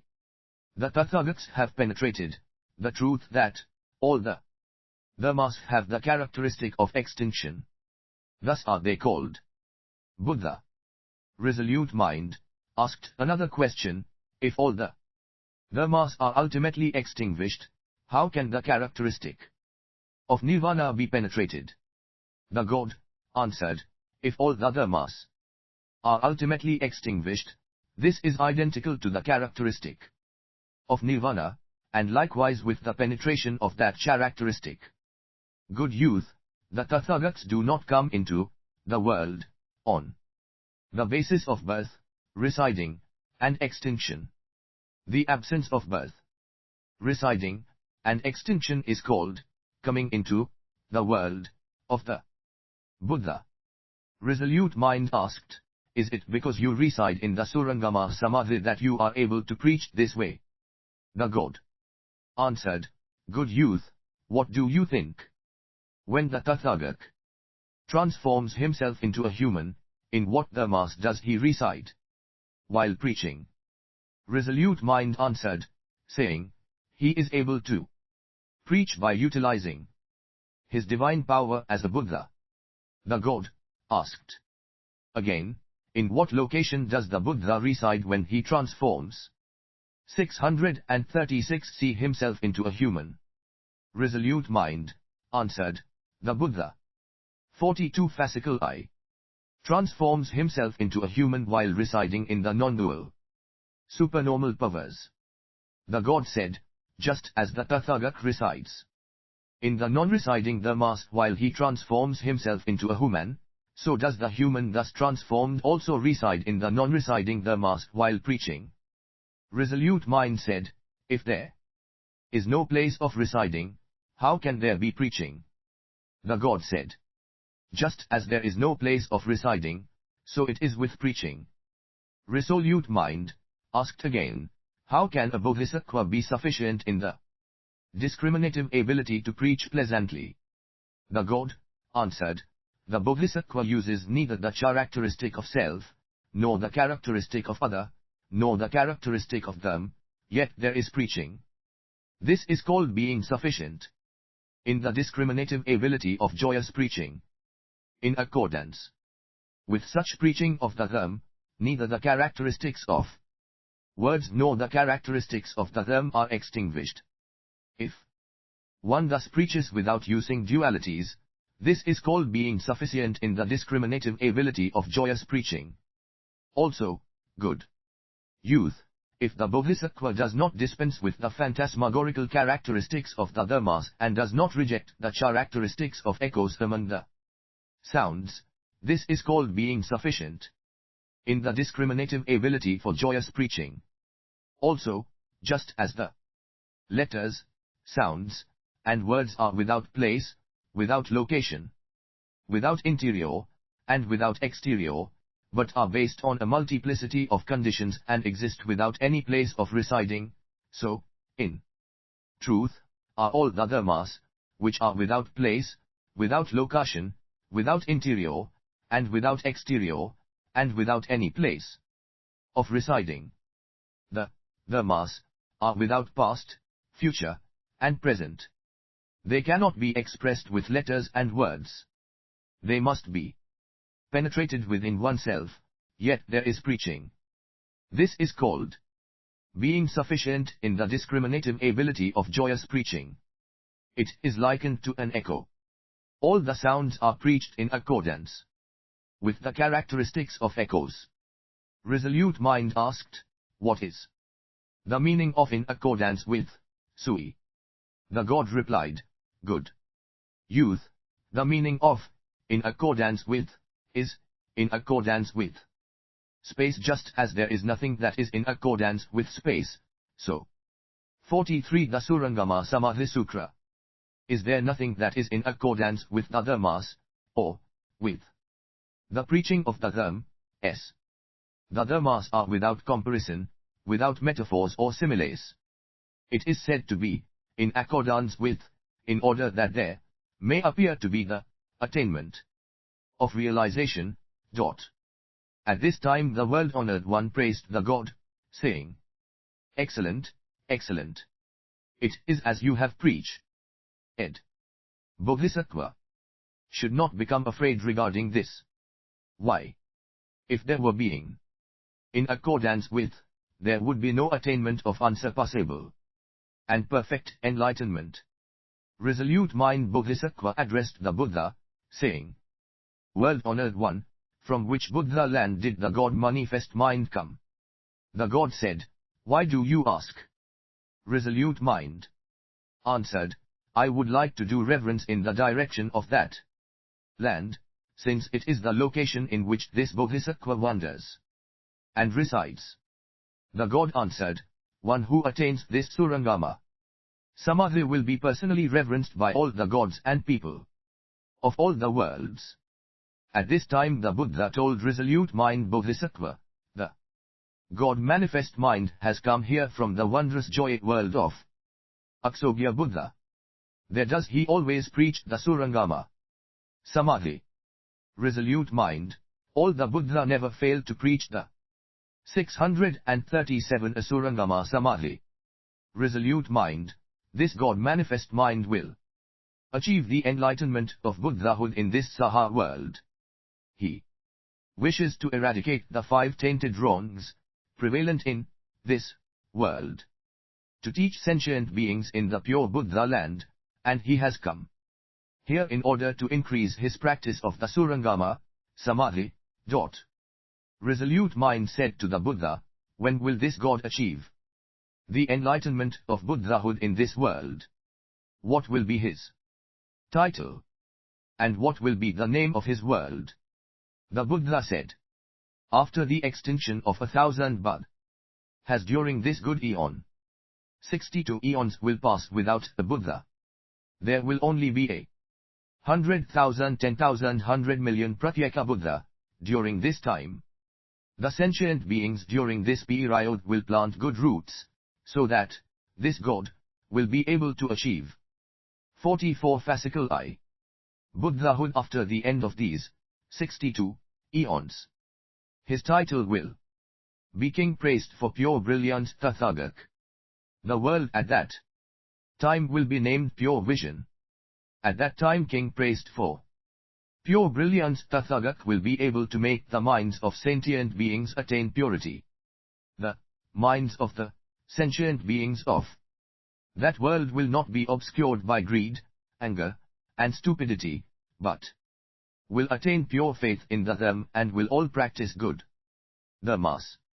Resolute mind, the life of King praised for pure brilliance Tathagak will be 10 short eons. He will emancipate sentient beings with the dharmas of the 3 vehicles. Of these, the Surangama Samadhi will be attained by immeasurable and innumerable Bodhisattva, who will gain the power of autonomy within the dharmas. At that time Mara and his followers will all cultivate the Mahayana and take compassion on sentient beings. And that Buddha land will be without the 3 lower modes of existence and the various difficult locations, the hells. It will be ornamented with purity, like the far-off continent, Uttarakuru. It will be without demonic affairs and the heterodox views. After the extinction of that Buddha, the Dharma will reside for 1,000, 10,000, 100 million years. Resolute mind, this God will achieve the enlightenment of Buddhahood in a pure land such as this. At this time resolute mind Bodhisattva addressed the God, saying, you will attain great benefit The Tathagat has conferred on you the prediction of unsurpassable and perfect enlightenment. The god replied, Good youth, to be without anything that is attained in all the dharmas is called great advantage to attain anything in the dharmas is no advantage. Good youth, for this reason you should understand that not to attain the dharmas is called great benefit. When this dharma was preached, 25,000 gods who had previously planted virtuous roots all generated the intention to achieve unsurpassable and perfect enlightenment, and 10,000 bodhisattvas attained the forbearance of the birthlessness of all dharmas. 45. Fascicle 2. Translated by the Cochin Tripitaka Master. Kumarajiva during the later Sejin dynasty. At that time Sariputra addressed the Buddha, saying, World 637b5. Honored one, never before has anything like this occurred. You are now preaching the Surangama Samadhi, but Mara has not come to disturb us. The Buddha told Sariputra, Do you wish to see what is troubling Mara? Sariputra said, I would like to see that. The Buddha then emitted from the space between his eyebrows a light, showing the form of a giant person. The entire assembly saw Mara bound up 5 times over, i.e., with his 2 arms, 2 legs, and head bound, and unable to escape. The Buddha asked Sariputra, Do you see Mara bound up 5 times over? Sariputra said, I see him who has bound up Mara. The Buddha said, This was done by the divine power of the Surangama Samadhi. When the Surangama Samadhi is preached in any Buddha land, any demons there with an evil wish to impede its preaching will perceive their own bodies to be bound up 5 times over. Through the divine power of the Surangama Samadhi and the Buddha. Sariputra, wherever the Surangama Samadhi is preached, whether while I am in the world or after my extinction, any demons or followers of the demons and anyone else harboring evil intentions will be bound up 5 times over by the divine power of the Surangama Samadhi. At that time the gods, dragons, yaksas, and gandharvas in the assembly addressed the Buddha, saying, World-honored one. 47 The Surangama Samadhi Sutra.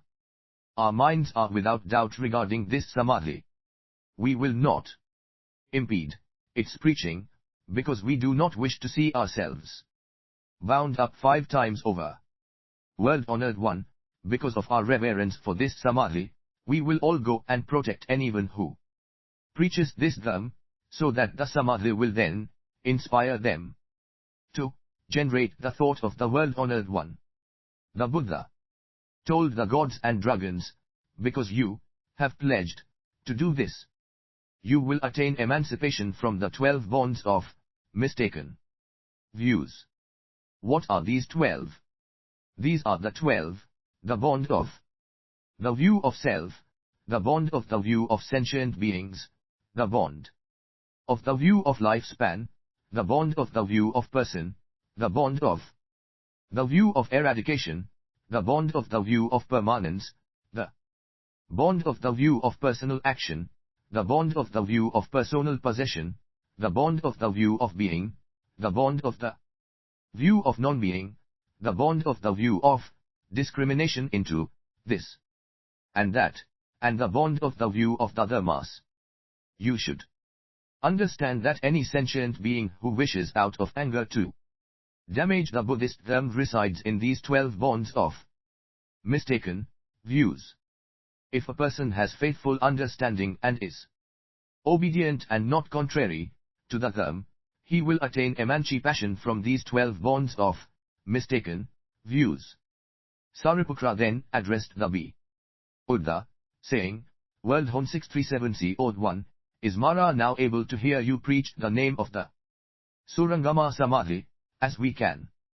The Buddha said, he can hear it as well as you can, but he is unable to come to this assembly because he is bound up.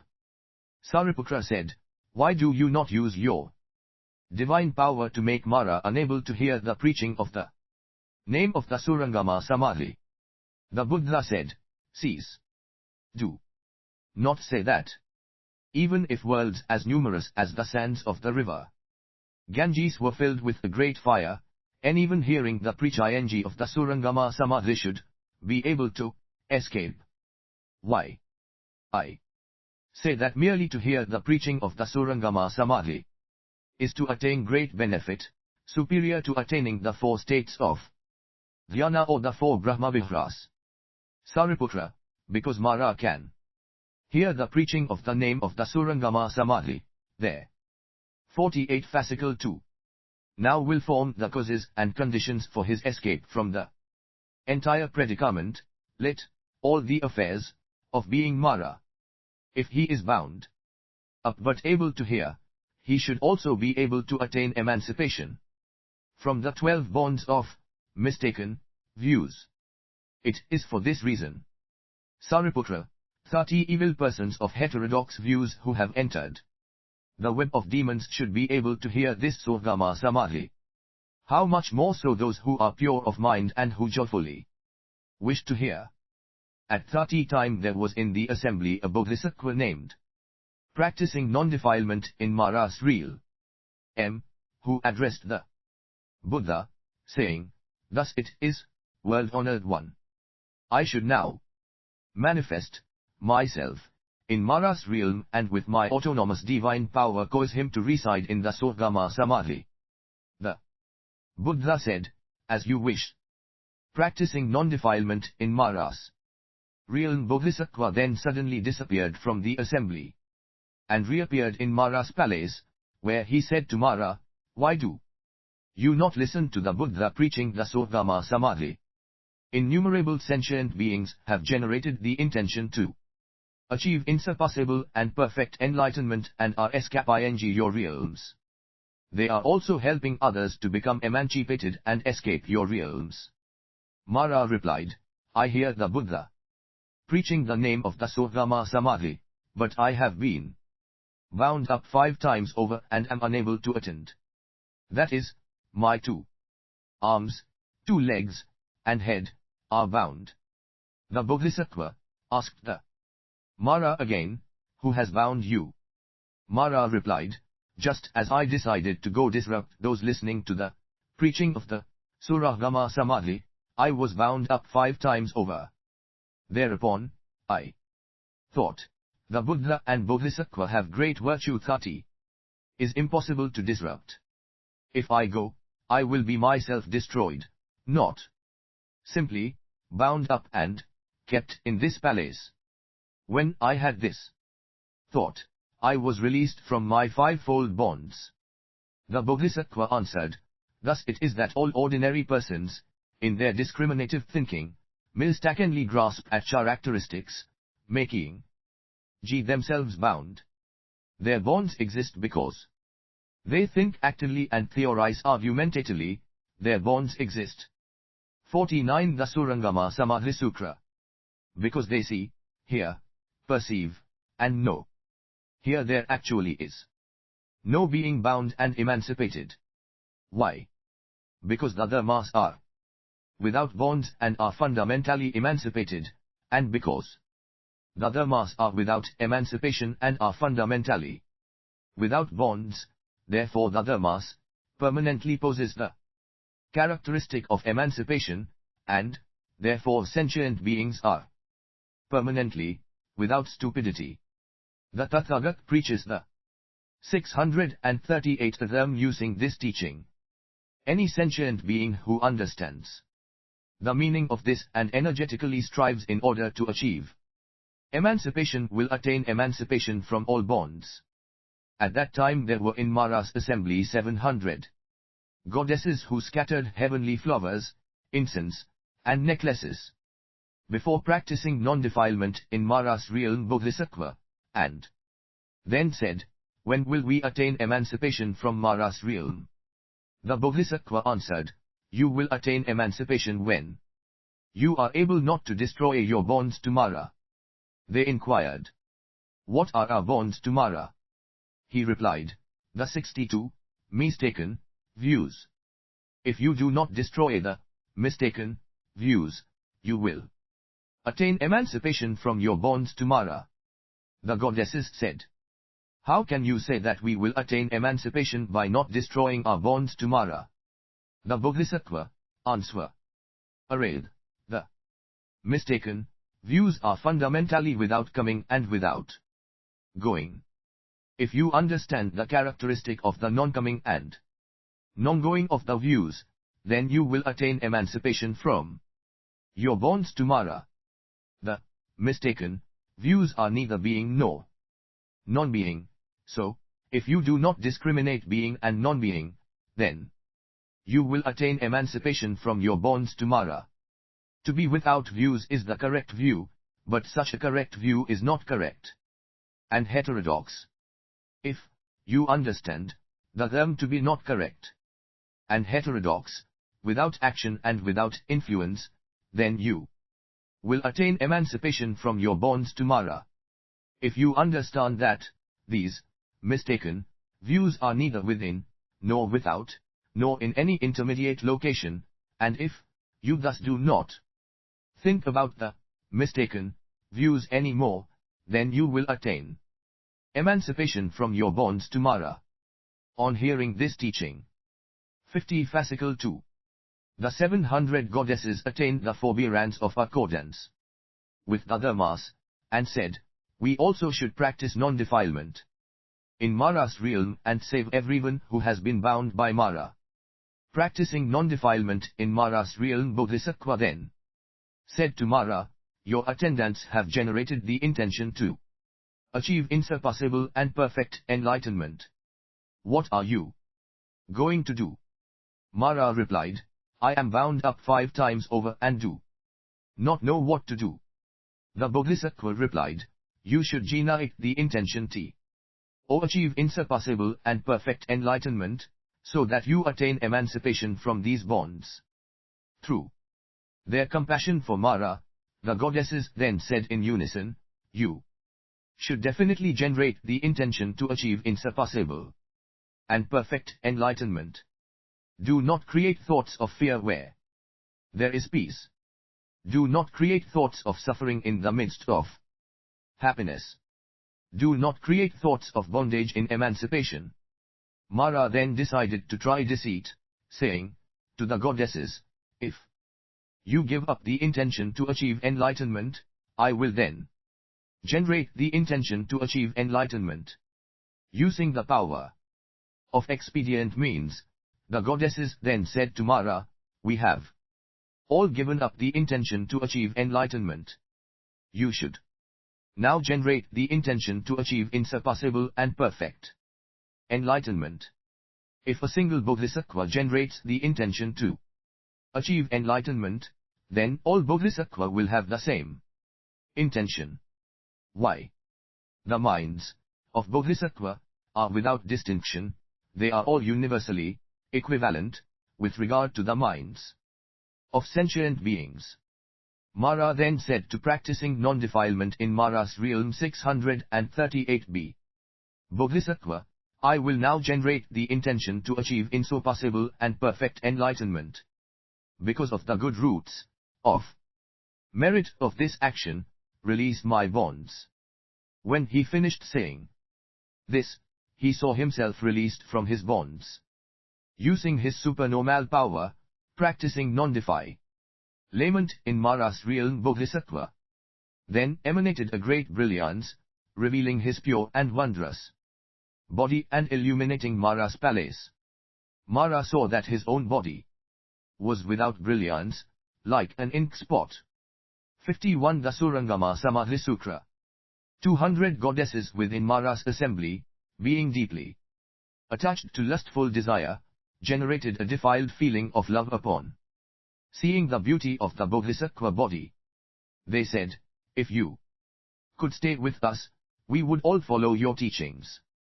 Understanding that the past, karmic, conditions of the goddesses made them ready for salvation, the Bodhisattva created 200 gods for them, who were imposing in countenance and physically no different from himself. He also created 200 Maradifiti palaces with jewel-bedecked towers. The goddesses all saw themselves in these jewel towers, and each said to herself, I will share great pleasure through being with this Bodhisattva. I hope never to be able to satiate my lustful desires.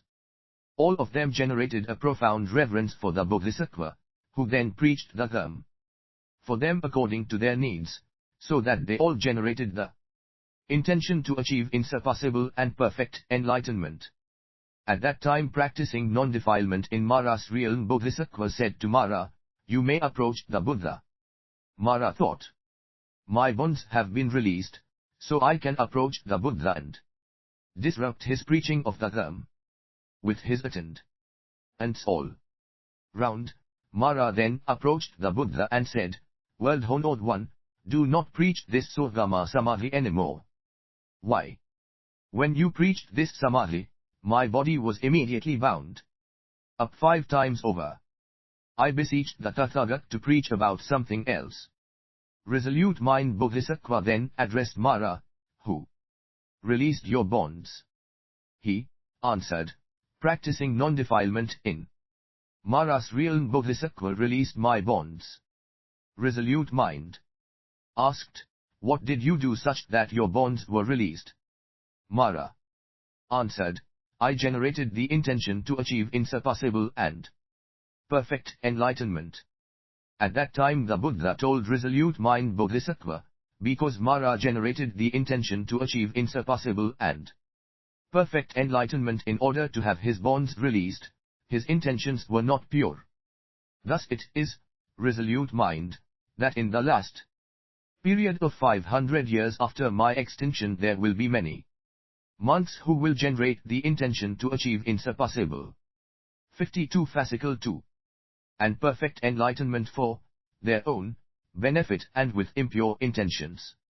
Resolute mind, you should observe the power of the Surangama Samadhi and the spirit of the Buddha's Dhamma. Monks, nuns, laymen, and laywomen who hear about this Samadhi may generate the intention to achieve enlightenment lightheartedly, with a desire for self-benefit, or under the influence of some other person. I understand that such attitudes may form the causes and conditions for the generation of the intention to achieve insurpassable and perfect enlightenment. How much more so those who hear about the Surangama Samadhi and generate the intention to achieve insurpassable and perfect enlightenment with the 638c pure mind. You should understand that such persons will attain the ultimate and definite attainment, i.e., Buddhahood, within the Buddha Dhamma. Resolute mind Bodhisattva addressed the Buddha, saying, World Honored One, Mara has heard the preaching of the Surangama Samadhi and has generated the intention to achieve enlightenment in order to be released from his bonds. Will this also constitute sufficient causes and conditions for attaining emancipation in the Buddha's Dhamma? The Buddha said, it is as you have spoken. Due to the fortunate causes and conditions of this Samadhi and the causes and conditions of generating the intention to achieve enlightenment, in the future he will be able to reject all the demonic affairs, demonic practices, demonic deceit, and demonic troublemaking. From now on, he will gradually attain the power of the Surangama Samadhi and will accomplish the enlightenment of Buddhahood. Resolute mind Bodhisattva said to Mara, the Tathagat has now conferred on you the prediction of future enlightenment. Mara said, Good youth, I have at present not generated the intention to achieve insurpassable and perfect enlightenment with a pure mind. Why has the Tathagata conferred this prediction on me? As the Buddha has said, karma proceeds from the mind, and retribution proceeds from karma. I myself have no intention of seeking enlightenment, so why has the Tathagat conferred this prediction on me? 53 The Surangama Samadhi Sutra. Wishing to eradicate the doubts of those in the assembly, the Buddha then told resolute mind, There are 4 types of predictions of enlightenment that are conferred on Bodhisattva. What are these 4? They are the prediction of enlightenment before the intention to achieve enlightenment has been generated, the prediction of the enlightenment of those who are about to generate the intention to achieve enlightenment, the secret prediction of enlightenment, and the prediction of enlightenment at the moment someone attains the forbearance of the birthlessness of all the mass. These are the 4. This teaching is only understandable to the Tathagats, the Sravakas and Pratyeka Buddha. All unable to understand it. Resolute mind, what is it to confer the prediction of enlightenment before the intention to achieve enlightenment has been generated? There may be a sentient being who has wandered throughout the 5 modes of existence. He may be in the hells, he may be an animal, he may be a hungry ghost, he may be a god, or he may be a human, but if his senses are sharp and he takes pleasure in the great Dhamma, the Buddha will know that he will generate the intention to achieve insurpassable and perfect enlightenment in a few 100,000, 10,000, 100 million immeasurable eons. During those 100,000, 10,000, 100 million immeasurable eons he will practice the Bodhisattva path, making offerings to several 100,000, 10,000, 100 million Nayutas of Buddha and teaching several 100,000, 10,000, 100 million sentient beings, causing them to reside in enlightenment. Also, after several 100,000, 10,000, 100 million immeasurable eons, he will attain insurpassable and perfect enlightenment, after which he will have such and such a title and have such and such a Buddha land. His lifespan and his congregation of Sravakas will be such and such. After his extinction the Dhamma will remain for such and such a length of time.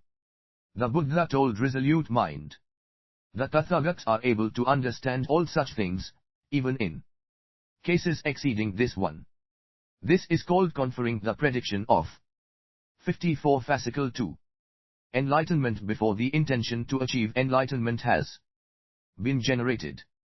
At that time the elder Mahakasyapa came forward to address the Buddha, saying, from now on, we should generate the thought 639a of the world-honored one with regard to all sentient beings. Why? We do not have the wisdom to know which sentient beings have the roots of bodhisattvahood and which sentient beings do not. World-honored one, because we do not know such things, we might belittle such sentient beings, only to our own disadvantage. The Buddha said, excellent, excellent. Kasyapa, you have spoken well. It is because of this that I have preached in the sutras that people should not falsely evaluate sentient beings. Why? If you falsely evaluate other sentient beings, it will be to your own disadvantage. Only the Tathagats should evaluate sentient beings and others. It is thus that the Sravakas and other Bodhisattvas should think of other sentient beings as Buddha, generate the thought of a Buddha regarding sentient beings. Now to the prediction of the enlightenment of those who are about to generate the intention to achieve enlightenment. For example, there may be a person who has long planted meritorious roots and who has cultivated the good practices, who is diligent and energetic, with his senses sharp, taking joy in the great Dhamma, with the mind of great compassion, and seeking the enlightenment of emancipation for all sentient beings. When such a person generates the intention to achieve enlightenment, he will reside in the state of non-regression and enter the stage of a bodhisattva. He will be counted among those whose Buddhahood is assured and will escape the 8 situations in which it is difficult to encounter the Buddha's teaching, i.e., rebirth in the hells, as a hungry ghost, as an animal, as a god, in the joyous continent of Uttarakuru, as a deaf or blind person, as one who has worldly wisdom, or before or after the lifetime of the Buddha. When it is appropriate for a person such as this to generate the intention to achieve enlightenment, the Buddha will confer on him a prediction of insurpassable and perfect enlightenment, with the title of 55 the Surangama Samadhi Sutra. Such and such, with such and such a land, and a lifespan of such and such. For such a person, the Tathagat will confer the prediction of enlightenment through understanding his mind. This is called generating the intention to achieve enlightenment, and conferring the prediction of future enlightenment. The secret conferring of the prediction of future enlightenment is for bodhisattvas who are constantly diligent in seeking insurpassable and perfect enlightenment but who have not yet received the prediction. Such a bodhisattva takes joy in the various types of charity, he takes joy in all types of charity.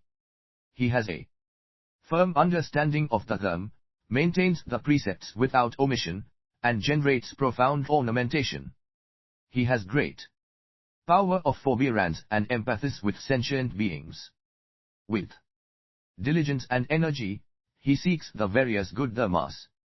He is never lazy in either body or mind, as he strives as energetically as if his head were on fire. He practices mindfulness in peace and is able to attain the 4 dhyanas.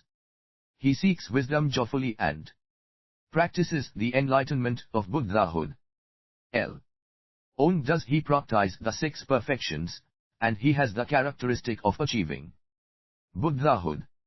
The other bodhisattva, dragons, yaksas, and gandharvas of that time will all have the following thought: such a bodhisattva who is diligent and energetic like this is truly rare.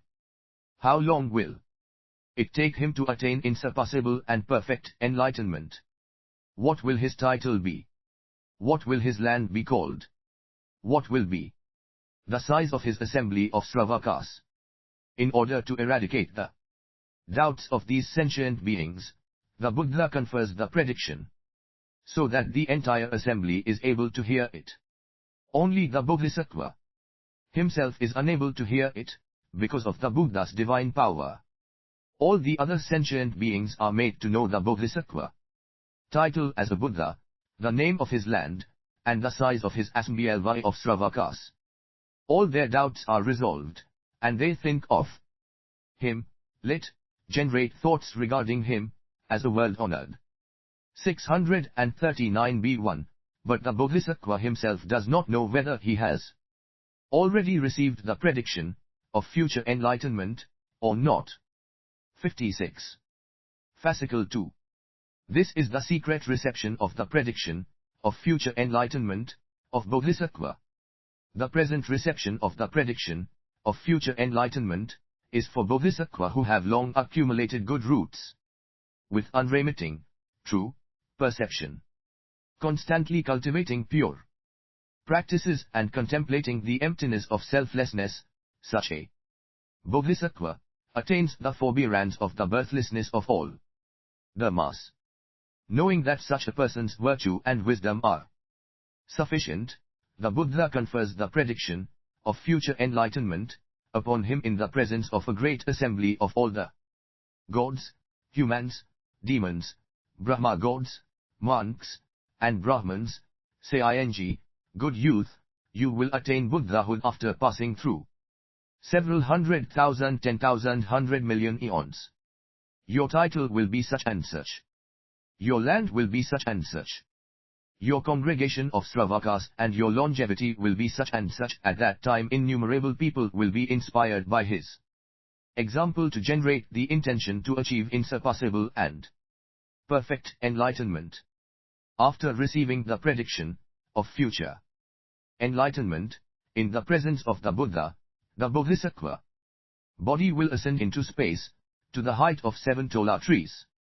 Resolute mind, this is called the 4th, or receiving the prediction in the presence.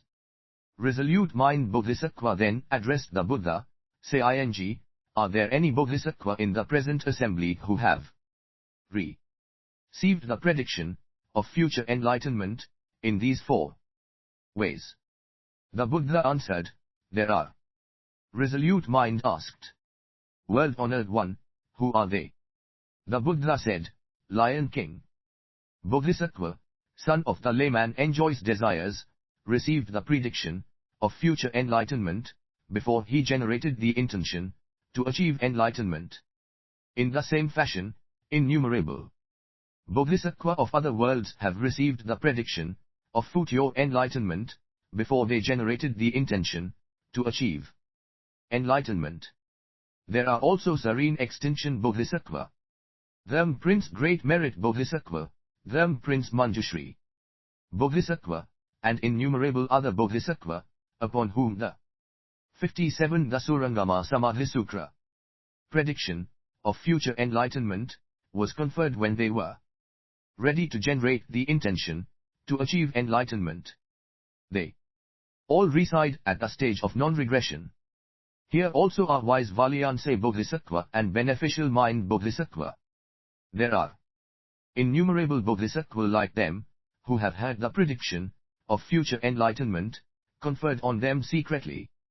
Resolute Mind, I, Maitreya, and all the 1,000 Bodhisattva of this wisdom eon all attained the forbearance of the birthlessness of all dharmas and received the prediction of future enlightenment. In the presence of a Buddha. Resolute Mind addressed the Buddha, saying, How rare, world-honored one! The practices of the Bodhisattva are inconceivable. Their receipt of the prediction of future enlightenment is also inconceivable. The Sravakas and Pratyeka Buddha are all unable to understand this, how much more so the other sentient beings. The Buddha said, Resolute Mind, the energy and divine powers practiced and generated by Bodhisattva are all inconceivable. At that time the goddesses taught by practicing non-defilement in Mara's realm Bodhisattva and made to generate the intention to achieve insurpassable and perfect enlightenment all scattered heavenly flowers above the Buddha and addressed him, saying, World-honored one, we do not wish to receive a prediction of our future enlightenment secretly. We wish to attain the forbearance of the birthlessness of all dharmas and receive the prediction of future enlightenment in your presence. We beseech you, World 639C honored one, to grant us a prediction of insurpassable and perfect enlightenment now. The Buddha smiled delicately, and from his mouth appeared a wondrous refulgence of variegated colors that illuminated all the world and then returned to enter him through the crown of his head. Ananda addressed the Buddha, saying, World-honored one, why do you smile? The Buddha told Ananda, Do you now see these 200 goddesses reverently holding their palms together in front of the Tathagata? Ananda replied, I see them. World-honored one.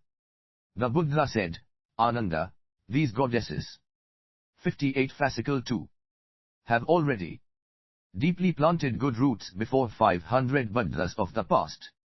From this time forth they will make offerings to innumerable Buddha.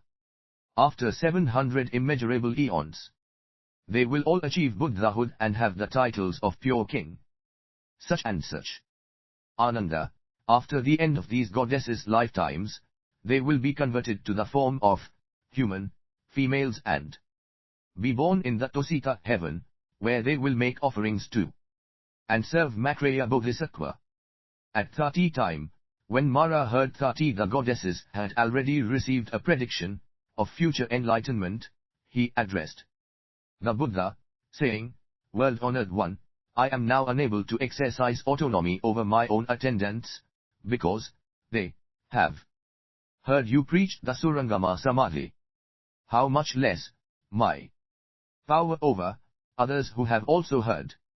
If a person is able to hear the preaching of the Surangama Samadhi, he will definitely attain residence within the Buddha's dharma. The goddesses then spoke fearlessly to Mara, saying, You should not lament so. We have not now left your realm. Why? Mara's realm is such like, just as the realm of the Buddha is such like. The suchness of Mara's realm and the suchness of the realm of the Buddha are identical and not separate, and we will not transcend this suchness. The characteristics of Mara's realm are the characteristics of the realm of the Buddha. The dharmas of Mara's realm and the dharmas of the realm of the Buddha are identical and not separate, and we will not leave or escape this characteristic of the dharmas.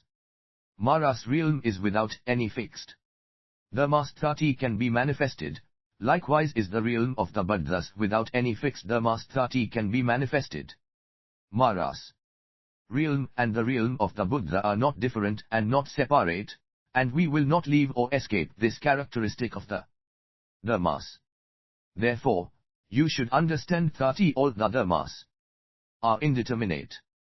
Since they are indeterminate, you have no attendants and there are none who are not your attendants.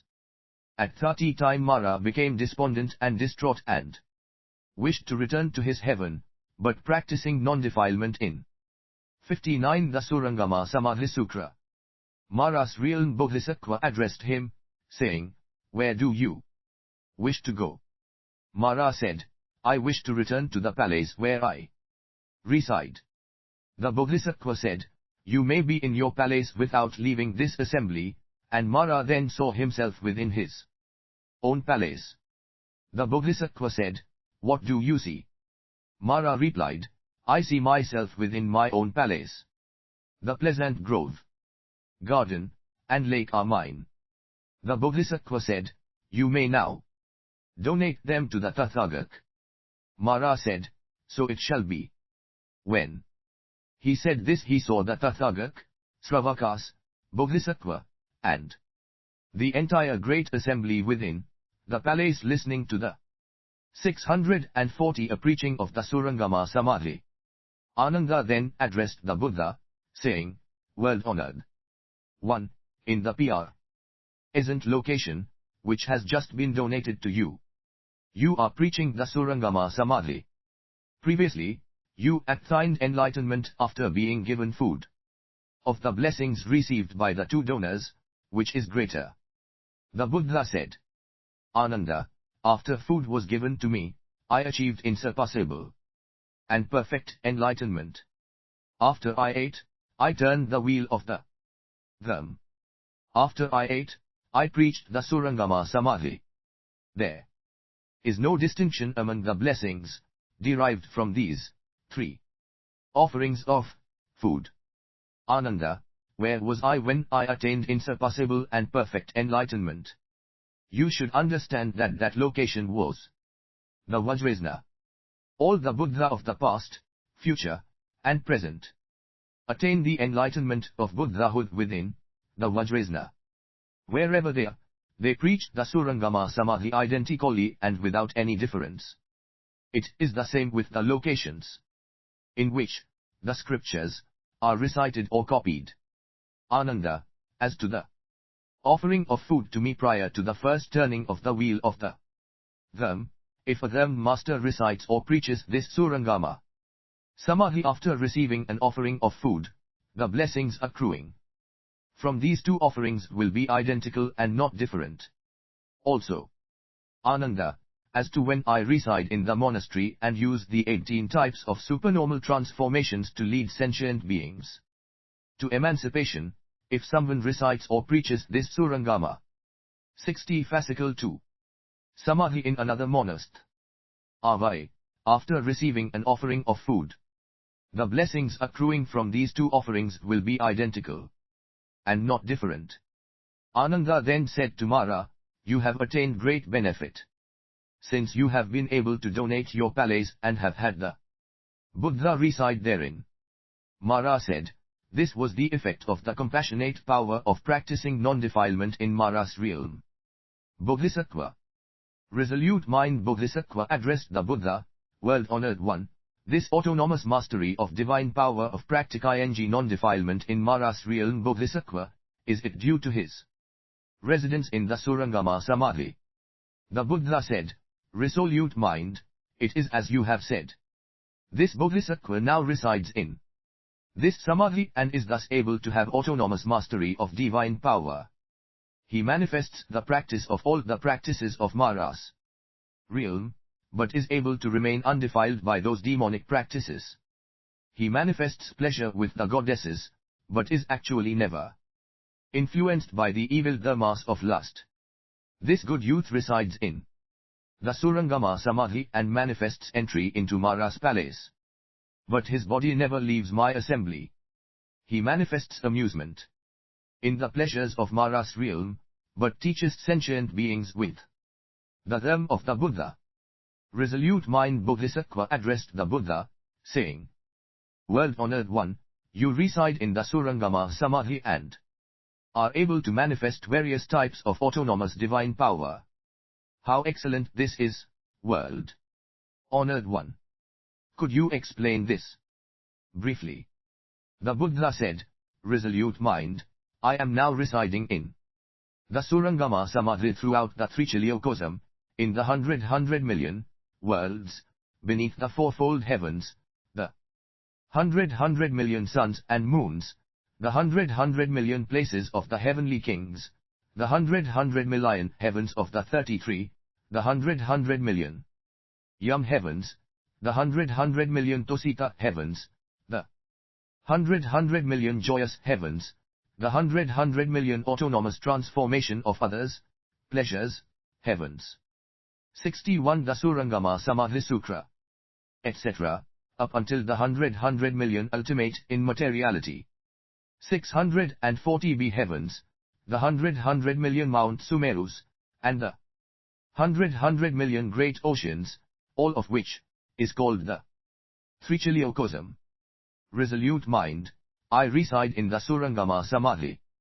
Throughout the Trichiliocosm, I may manifest the practice of the perfection of charity in this continent, Jambudvipa, or I may manifest the practice of the perfection of morality in Jambudvipa, or I may manifest the practice of the perfection of patience in Jambudvipa, or I may manifest the practice of the perfection of energy in Jambudvipa, or I may manifest the practice of the perfection of meditation in Jambudvipa, or I may manifest the practice of the perfection of wisdom in Jambudvipa, or I may manifest myself as an immortal god with the 5 supernormal powers in Jambudvipa, or I may manifest myself as a householder in Jambudvipa, or I may manifest myself as a monk in Jambudvipa. I may manifest myself in the location of the penultimate birth in the Tosika heaven, or I may manifest myself as a wheel-turn sage king throughout the world, beneath the fourfold heavens, or I may become an Indra king, or a Brahma king, or one of the 4 heavenly kings, or the king of the Yum heaven, or the king of the Tosika heaven, or the king of the joyous heaven, or the king of the teaching others autonomy heaven. I may manifest myself as an elder, or I may manifest myself as a layman, or I may manifest myself as a minor prince or a great king, or I may become a Kshatriya, or I may become a Brahman, or I may become a Bodhisattva. Or, within the world, beneath the fourfold heavens, I may wish to be reborn from the Tosika heaven into the world below, and manifest entry into a womb, or manifest location in a womb, or manifest a desire to be born. I may manifest being born, walk 7 steps, and raising my hand and saying, on earth and in the heavens, only I am worthy of honor. I may manifest being in a palace, accompanied by princesses, or I may manifest leaving home, or I may manifest ascetic practices, or I may manifest taking grass for a seat, or I may manifest sitting on the seat of enlightenment. 62 Fascicle 2. Bodhimanda, or I may manifest subjugating Mara, or I may manifest achieving B. Uddhahu, or I may manifest seeing the tree king, the god within the tree behind the Bodhimanda, or I may manifest being asked by Indra and Brahma to turn the wheel of the Dharma, or I may manifest turning the wheel of the Dharma, or I may manifest dispensing with my life, or I may manifest entering nirvana, or I may manifest having my body cremated, or I may manifest my entire body as relics, or I may manifest having my physical relics scattered, divided. I may manifest the imminent extinction of the them, or I may manifest the extinction of the them. I may manifest an immeasurable lifespan, or I may manifest a very short lifespan. I may manifest a land without the names of any evil modes of existence, or I may manifest the existence of the evil modes. I may manifest Jambudlapa pure and ornamented like a heavenly palace, or I may manifest the evils, or I may manifest superior, intermediate, and inferior realms. Resolute mind, all this is done through the autonomous divine power of the Surangama Samadhi. When a bodhisattva manifests entry into nirvana, he does not undergo ultimate extinction, but rather is able to manifest such an autonomous divine power throughout the trichiliocosm, manifesting ornamentations of the them, such as these. Resolute mind, you see me now, in this world, underneath the fourfold heavens turning the wheel of the them, but elsewhere in Jambudlapa I have not yet achieved Buddhahood, and yet so here in Jambudlapa I have already 640 c. manifested entry into extinction. This is known as the teaching entered by means of the Surangama Samadhi. At that time the various gods, dragons, yaksas, and gandharvas within the assembly, as well as the bodhisattva and great disciples, all had the following thought: is it only in this trichiliocosm that Sakyamuni Buddha has this divine power, or does he also have this power in other worlds? Them Prince Manjushri, know the thoughts of those in the assembly and wanting to eradicate their doubts, then addressed the Buddha saying, World-honored 63 The Surangama Samadhi Sutra. 1. In my wandering throughout the Buddha lands, I have been to a Buddha land that is more than 60 times as many worlds above our world as there are grains of sand in the river Ganges. The name of this Buddha land is Brilliance of a Single Lamp, and there is a Buddha there who preaches the them on behalf of people. I went to him, reverenced him by placing my head on his feet, and asked, World-honored one, what is your title? How should I address you as a Buddha? The Buddha there answered me, you should proceed to Sakyamuni Buddha. He will answer you. World-honored one, if one were to speak of the merit and splendor of that Buddha land, one would not finish in an entire eon. Even more than this, that land lacks the names of Sravaka and Pratyeka Buddha. There are only bodhisattva monks, to whom that Buddha constantly turns the wheel of the them, preach without ever regressing. I beseech you, world-honored one, to please tell us the name of this Buddha. Please tell us about the Buddha who is preaching the them in the land of the brilliance of a single lamp. At that time the Buddha told them, Prince Manjushri, listen well. Do not be afraid or have doubts. Why? The divine power of the Buddha is inconceivable. The power of the Surangama Samadhi is also inconceivable. Manjushri, he who preaches the them in the land of the brilliance of a single lamp is a Buddha with the title King of Brilliance that autonomously manifests all merit. Manjushri, the Buddha King of Brilliance 30.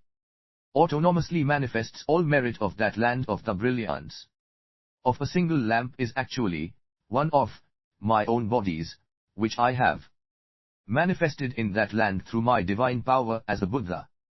It is I who constantly turn the wheel of the them, preaching without ever regressing.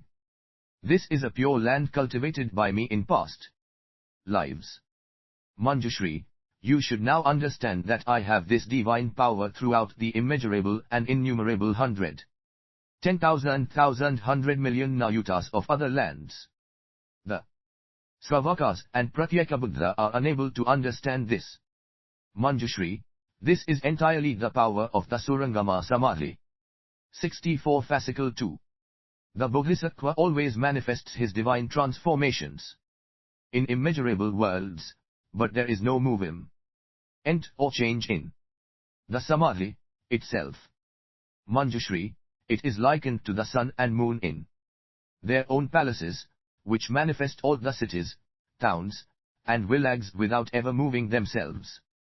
Likewise does the Bodhisattva reside in the Surangama Samadhi, without ever moving himself.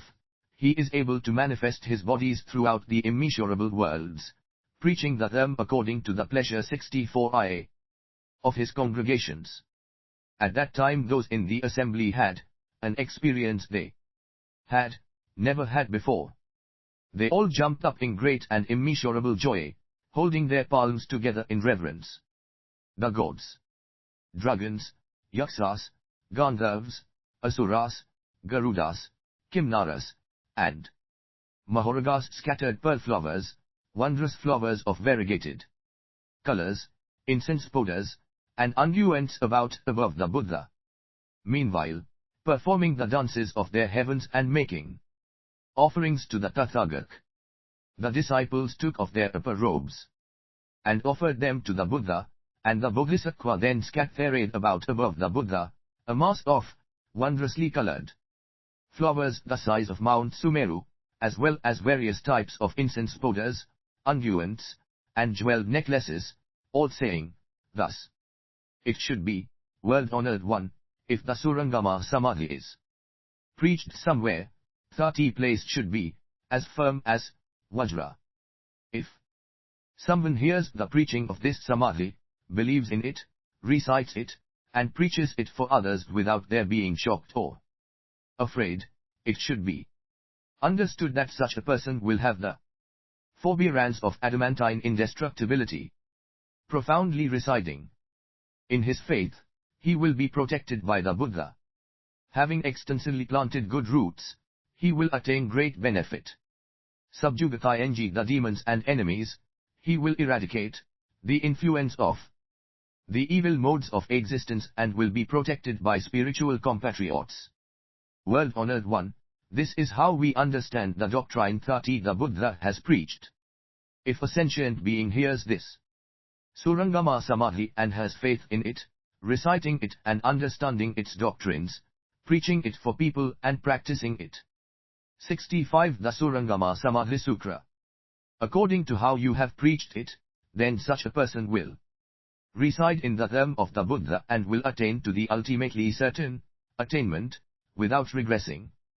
The Buddha said, "Thus it is, thus it is. It is as you have said." There will be some who do not extensively plant good roots, and who hear the Surangama Samadhi but are unable to believe in it. There will be fewer who hear the Surangama Samadhi and are able to believe in it, and more who are unable to believe.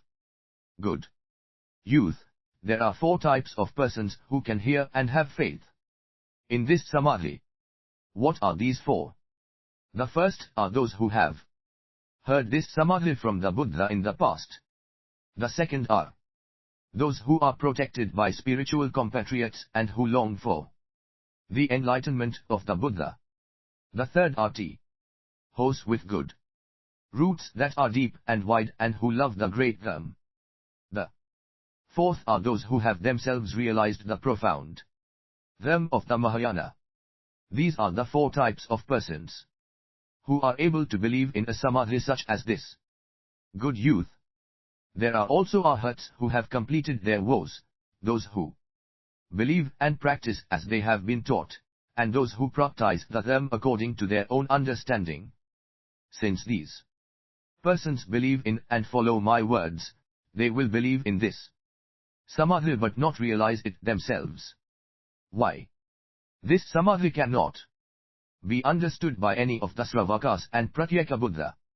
How much less by other sentient beings? The elder Mahakasyapa then addressed the Buddha, saying, "World-honored one, it is likened to a person who is blind from birth. In his dreams he may see various forms with his eyes and be 64 greatly happy, and he may reside with and talk with sighted people in his dreams. When he awakes, however, he will not see form. We are like this, when we, disciples, had not heard of this Surangama Samadhi, our hearts were happy, and we declared that we had attained the heavenly eye. We resided together with the Bodhisattva and spoke with them, discussing the doctrines. World Honored One, now that we have heard of this Samadhi from you, we realize that we did not understand. Like people blind from birth. 66. Fascicle 2. We were unable to understand the dharmas practiced by the Buddha and Bodhisattva. From now on, we will think of our former selves as if we had been blind from birth, with no wisdom regarding your profound dharma and neither understanding nor even perceiving your practices. From now on we will understand that it was the Bodhisattva who have really attained the heavenly eye and who have been able to attain such profound wisdoms. World Honored One, if a person is without omniscience, how can he say, I am wise, I am a field of blessings? The Buddha said, thus it is, thus it is. Kasyapa, it is as you have spoken. The Sravakas and Pratyeka Buddha are unable to attain to the profound wisdoms attained by the Bodhisattva. When Mahakasyapa spoke these words, 8,000 sentient beings all generated the intention to achieve insurpassable and perfect enlightenment. Resolute mind Bodhisattva then asked them, Prince Manjushri. Manjushri, Kasyapa has just used the term field of blessings. What is a field of blessings?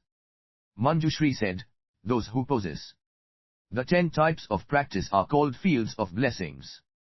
What are these 10? They are 1. To reside in the emancipations of emptiness, characteristiclessness, and wishlessness without entering into the Absolute. 2. To understand the Four Noble Truths without realizing the fruit of enlightenment. 3. To practice the 8 emancipations without dispensing with the practice of the Bodhisattva. 4. To be able to generate the 3 wisdoms and yet practice throughout the triple realm. 5. To be able to manifest the form and deportment of a Sravaka and follow the Buddha's oral teaching without seeking the dharma from anyone else. 6. To manifest the form and deportment of a Pratyeka Buddha and yet preach the dharma with unhindered discrimination. 7. To remain constantly in meditation and yet manifest the practice of all the various practices. 8. Never to depart from the correct path but to manifest entry into the heterodox paths. 9. To have profound greed and denied lust but to transcend the desires and all the afflictions. And 10. To enter into nirvana and neither destroy nor dispense. 67. The Surangama Samadhi Sutra. With samsara. These are the 10. You should understand that a person, versed in the Surangama Samadhi, is a true field of blessings. Resolute mind Bodhisattva then asked Subhuti, Elder Subhuti. The World Honored One has preached that you are premier among the fields of blessings. Have you attained these 10?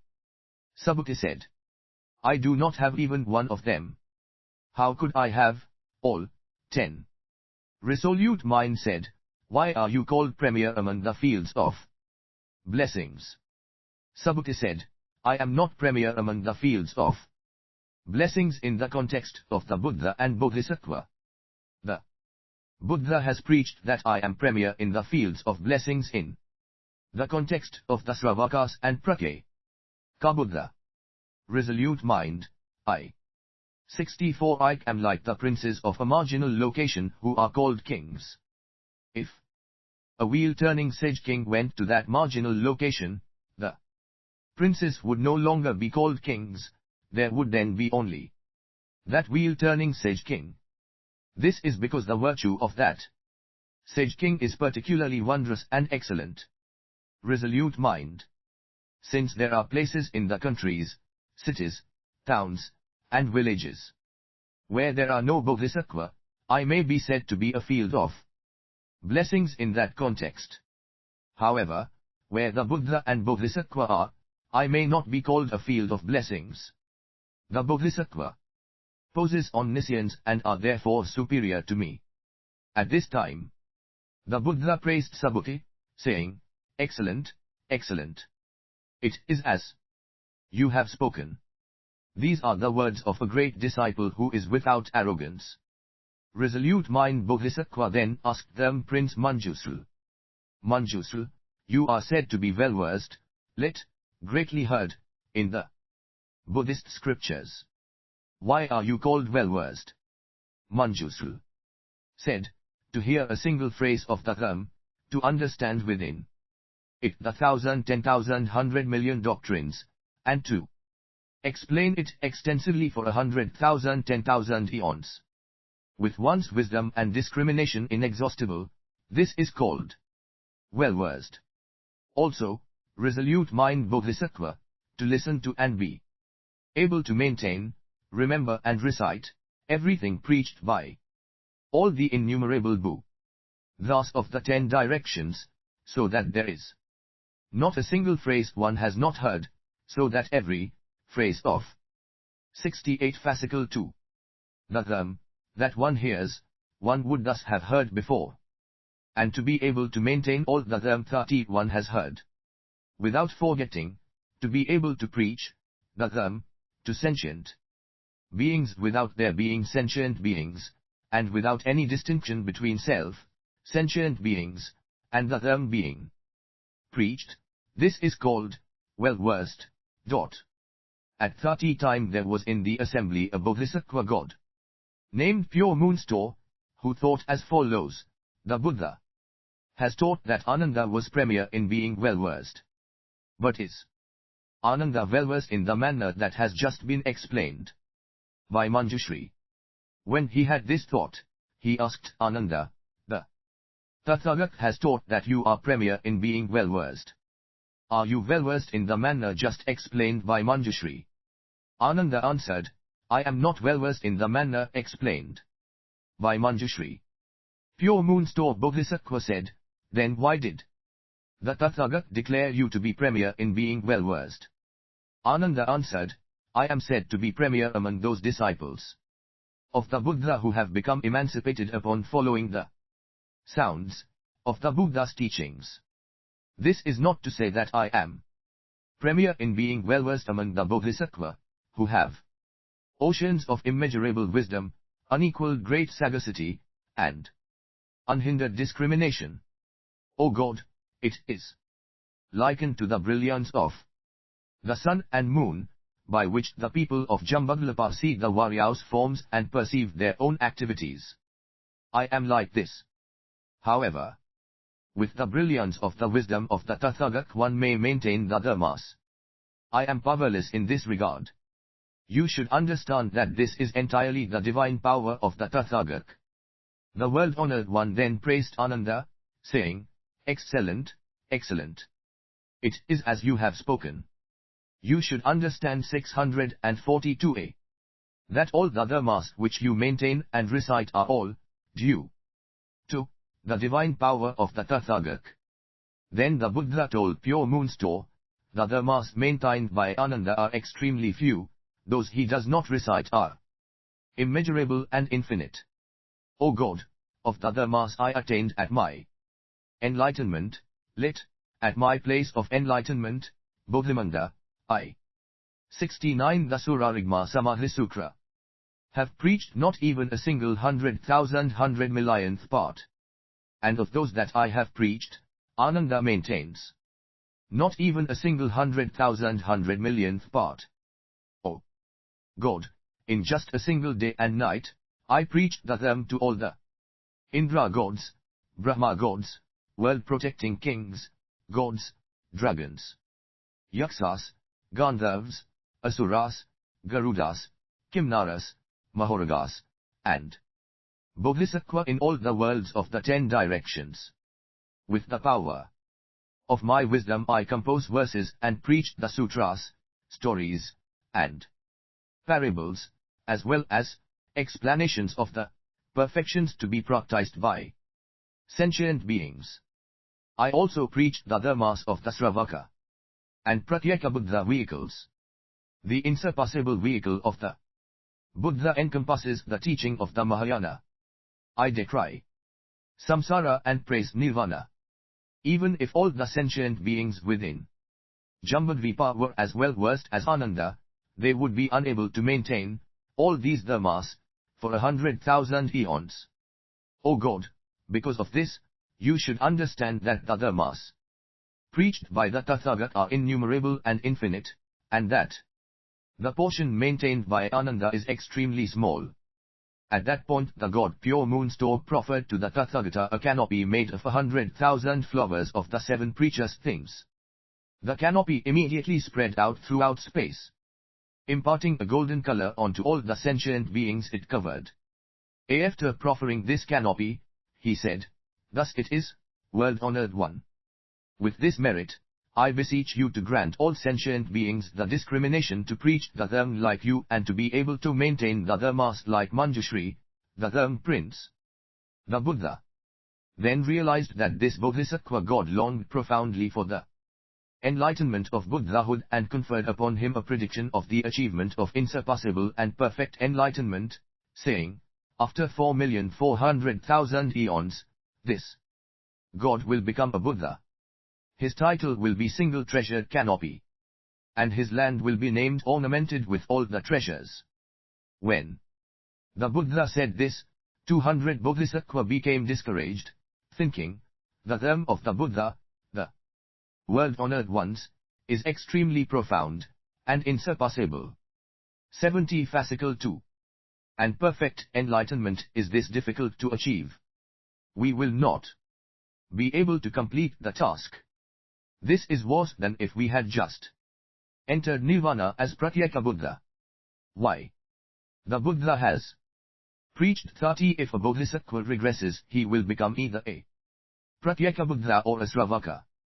At that time the Prince Mahayana knew that these 200 Bodhisattvas had become discouraged, wishing to rekindle their intention to achieve insurpassable and perfect enlightenment, and also wishing to teach the gods, dragons, yakshas, gandharvas, asuras, garudas, kimnaras, and mahoragas in the assembly. He addressed the Buddha, saying, "World-honored one, I remember an eon in the past named luminous brilliance, during which I entered near 642 B1 as a Pratyeka Buddha in 36 billion lifetimes." Everyone in the assembly then became doubtful, thinking that someone who enters Nirvana should not return to the succession of birth and death. How can Mahayana say, "World-honored one, I remember an eon in the past named luminous brilliance, during which I entered Nirvana as a Pratyeka Buddha in 36 billion lifetimes"? How could this be? Sariputra, taking up the Buddha's divine intent, then addressed the Buddha, saying, "World-honored one, someone who enters Nirvana should not return to the succession of birth and death. How could Mahayana have entered Nirvana and then returned to be born?" The Buddha said, "You may ask Mahayana. He will answer you himself." Sariputra then asked Mahayana, saying, "Anyone who enters Nirvana should not return to the realms of existence.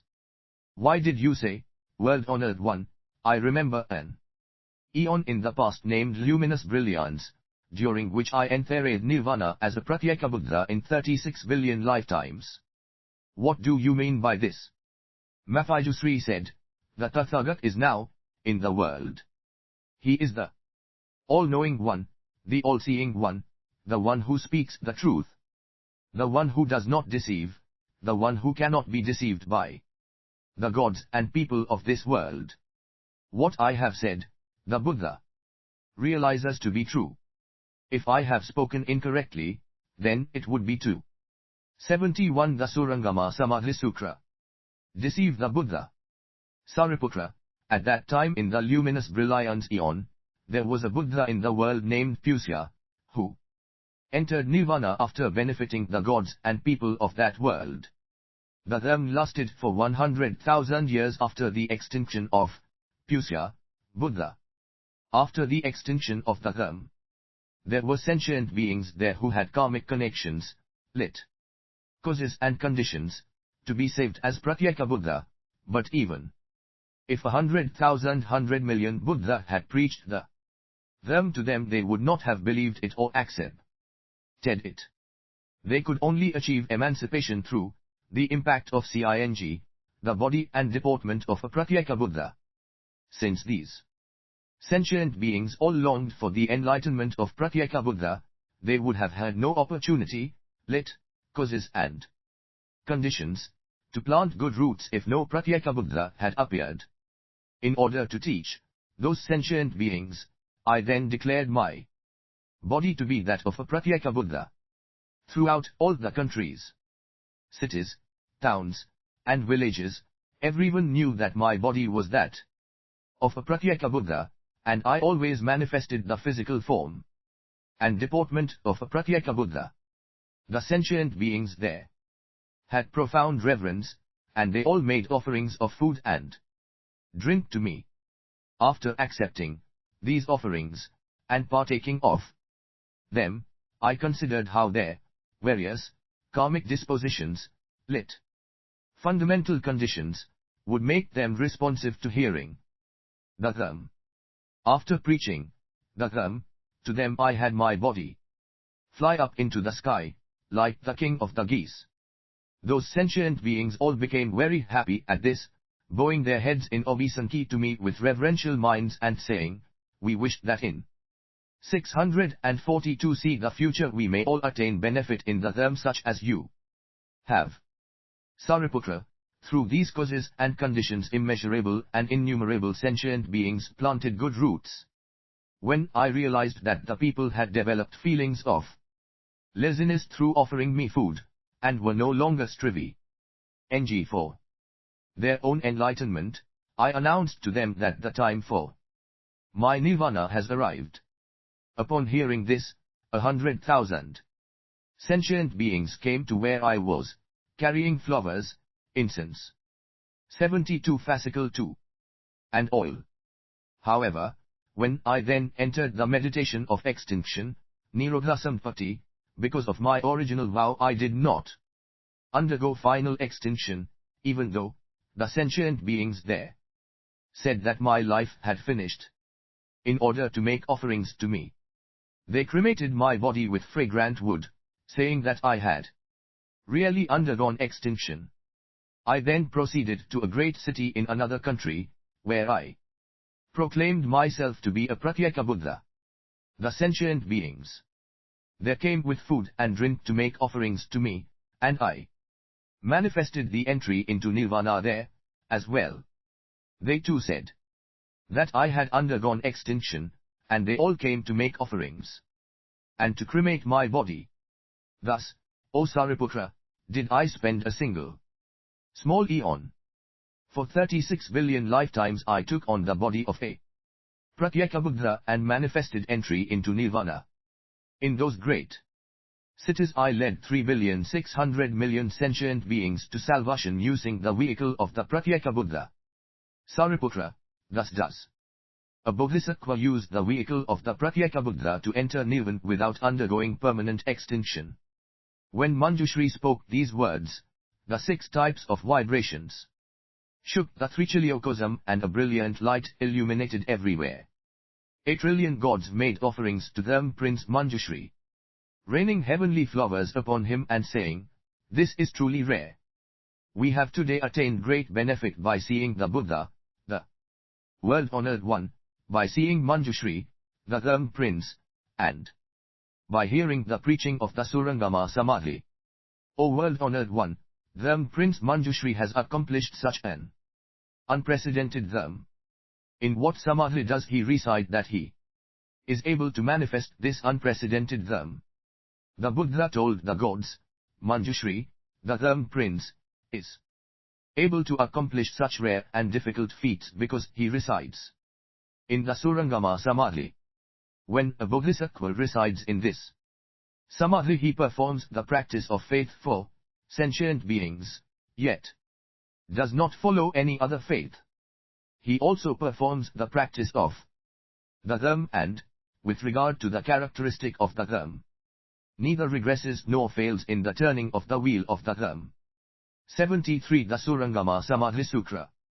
He also transforms himself into 8 different types of persons, and cultivates enlightenment during countless immeasurable eons. On behalf of those beings, misled by the 8 heterodoxies, the opposites of the Eightfold Noble Path, he becomes a stream enterer. But on behalf of sentient beings floating in the waters of samsara, he does not enter the absolute. He becomes a seldom returner and manifests his body throughout the worlds. He becomes a once returner and returns again to each sentient beings. He becomes an arhat and studies the Dhamma of the Buddha with constant energy. He becomes a Sravaka and preaches the Dhamma with unhindered discrimination. He becomes a Pratyeka Buddha, and in order to teach sentient beings having appropriate aptitudes, lit, causes and conditions, he manifests entry into nirvana and 643 then, through the power of Samadhi, returns to be born once again. O gods, Bodhisattva who reside in this Surangama Samadhi are all pervasively able to practice the practices of the sages. In accordance with their stages they also preach the Dhamma, although they do not reside therein.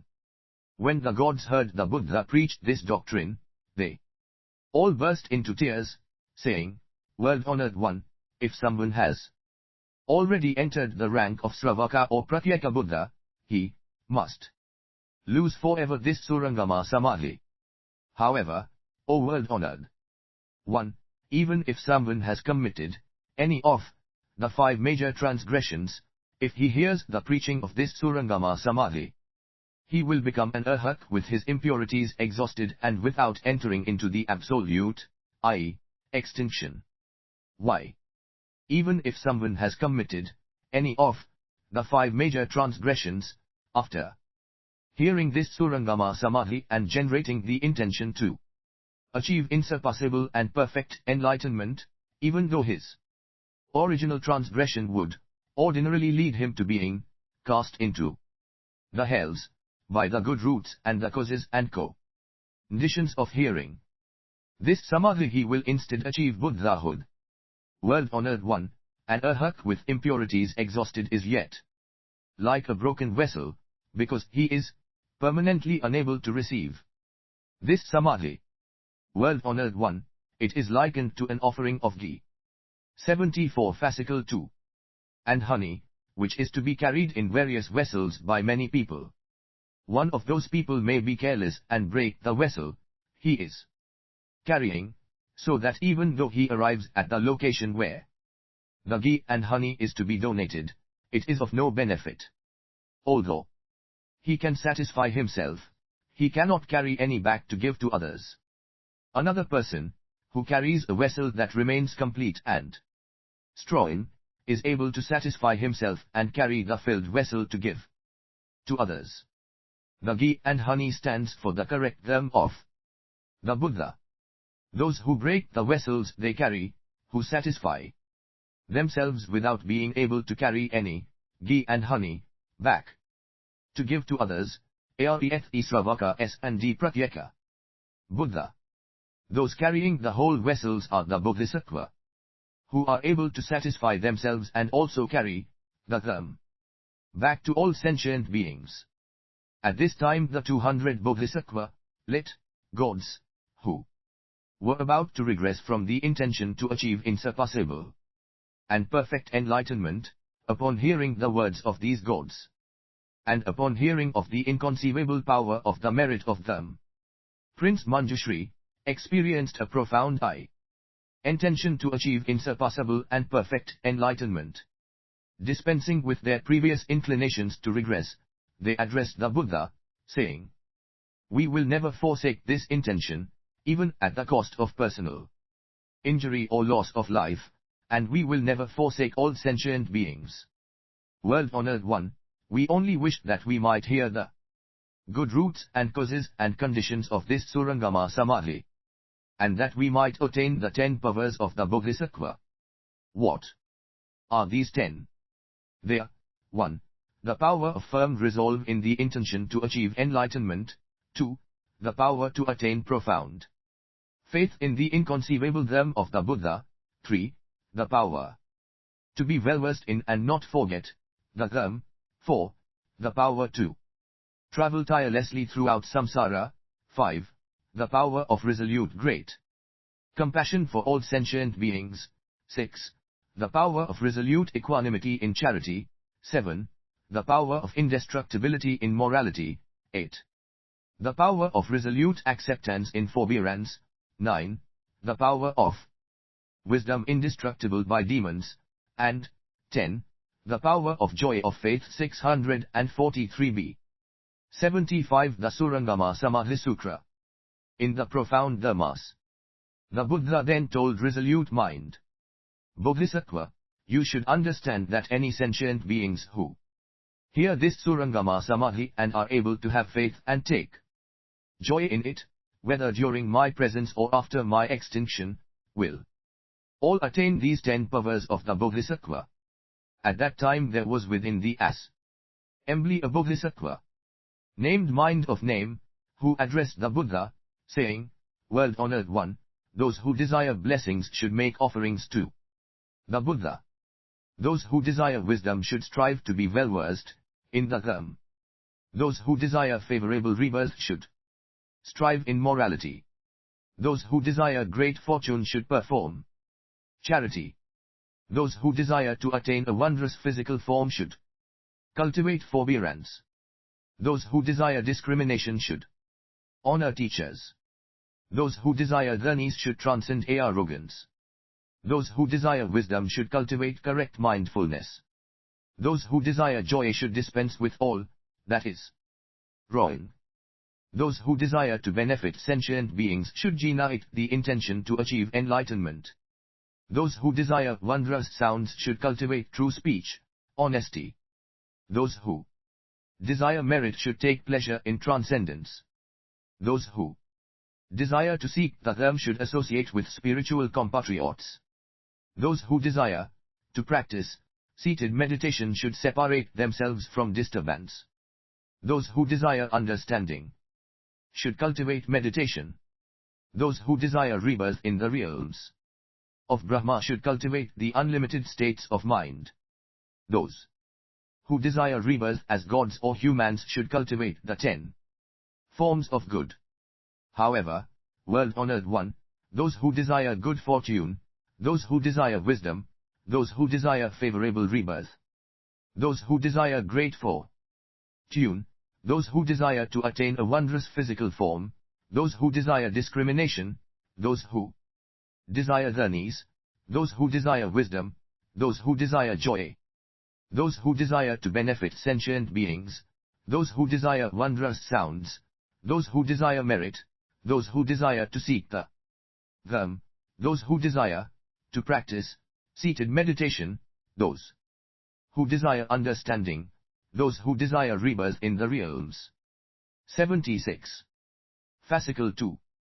Of Brahma, those who desire rebirth as gods or humans, those who desire nirvana, those who desire the attainment of all forms of merit. Such persons should hear the Surangama Samadhi, remember it, recite it, preach it for others, and practice it as it has been preached. Mind of Name Bodhisattva then inquired, World-honored one, how should the Bodhisattva cultivate this Samadhi? The Buddha said, Mind of Name, if a Bodhisattva is able to contemplate the Dharmas as empty and unobstructed, with each moment of thought completely extinguished and transcending like and dislike, this is to cultivate this Samadhi. Also, Mind of Name. One cannot study this Samadhi by one approach alone. Why? In accordance with the activities, samskara, of the minds and mental attributes, sinew, citta, of sentient beings. This Samadhi has various practices. In accordance with the sensory realms, ayatna, of the minds and mental attributes of sentient beings, this Samadhi has various realms. In accordance with the entryways, Juman, of the senses of sentient beings, this Samadhi has various entryways.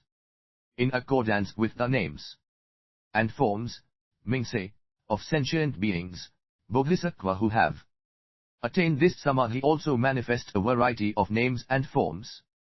To be able to understand thus is to cultivate this Samadhi. In accordance with all the names and forms and physical characteristics of the Buddha, Bodhisattva who have we attain this Samadhi also manifest a variety of names and forms and physical charak 643 characteristics. To be able to understand thus is to cultivate this Samadhi. In accordance with their vision of all the Buddha lands, Bodhisattva are also able to create such lands. This is to cultivate this Samadhi. Mind of name Bodhisattva addressed the Buddha, world-honored one. It is extremely difficult to cultivate this Samadhi. The Buddha told mind of name, it is because of this that few Bodhisattva reside in this Samadhi, while many Bodhisattva practice other Samadhis. Mind of name Bodhisattva then addressed the Buddha, saying, world-honored one, Maitreya, who is now in the location of his penultimate birth, in the Tosika heaven, and who is to succeed. 77 The Surangama Samadhi Sutra. You must have attained insurpassable and perfect enlightenment. Has Maitreya attained the Surangama Samadhi? The Buddha said, mind of name, those Bodhisattva who reside on the 10th stage, who are in the location of their penultimate birth, in the Tosika heaven, and who have attained the true rank of Buddhahood, every one of these Bodhisattva has attained this Surangama Samadhi. Maitreya Bodhisattva then manifested his divine power as follows. Mind of name Bodhisattva and the rest of the assembly saw all the Jambudvipa, continents in all the worlds of the Trichalayokosm. They saw Maitreya Bodhisattva in the center of each Jambudvipa, or in he heavens, or among humans, or as a monk, or as a householder, or as an attendant to the Buddha like Ananda, or as one premier in wisdom like Sariputra, or as one premier in supernormal powers like Maudgalyayan, or as one premier in asceticism like Mahakasyapa, or as one premier in preaching the Dharma like Purna, or as one premier in the precepts, or esoteric practices like Rahula, or as one premier in maintaining the Vinaya like Upali, or as one premier in the heavenly eye like Aniruddha, or as one premier in seated meditation like Revatha. Thus did they see Maitreya in the form of those premier in all aspects of the Dharma. They saw him entering into the cities, towns, and villages begging, or preaching the Dharma, or in seated meditation. Everything that was seen by mind of name Bodhisattva and the great assembly was manifested by Maitreya Bodhisattva through the power of the supernormal abilities achieved through the Surangama Samadhi. After seeing all this, mind of name Bodhisattva addressed the Buddha in great joy, saying, world-honored one, it is likened to gold, which is not altered in nature even when refined. And all these Bodhisattva can do likewise. In whatever they attempt, they are able to manifest the inconceivable Dharma nature. Mind of name Bodhisattva then addressed the Buddha, world-honored one, I suggest that if a Bodhisattva is able to penetrate the Surangama Samadhi, one should understand that he penetrates all religious practices.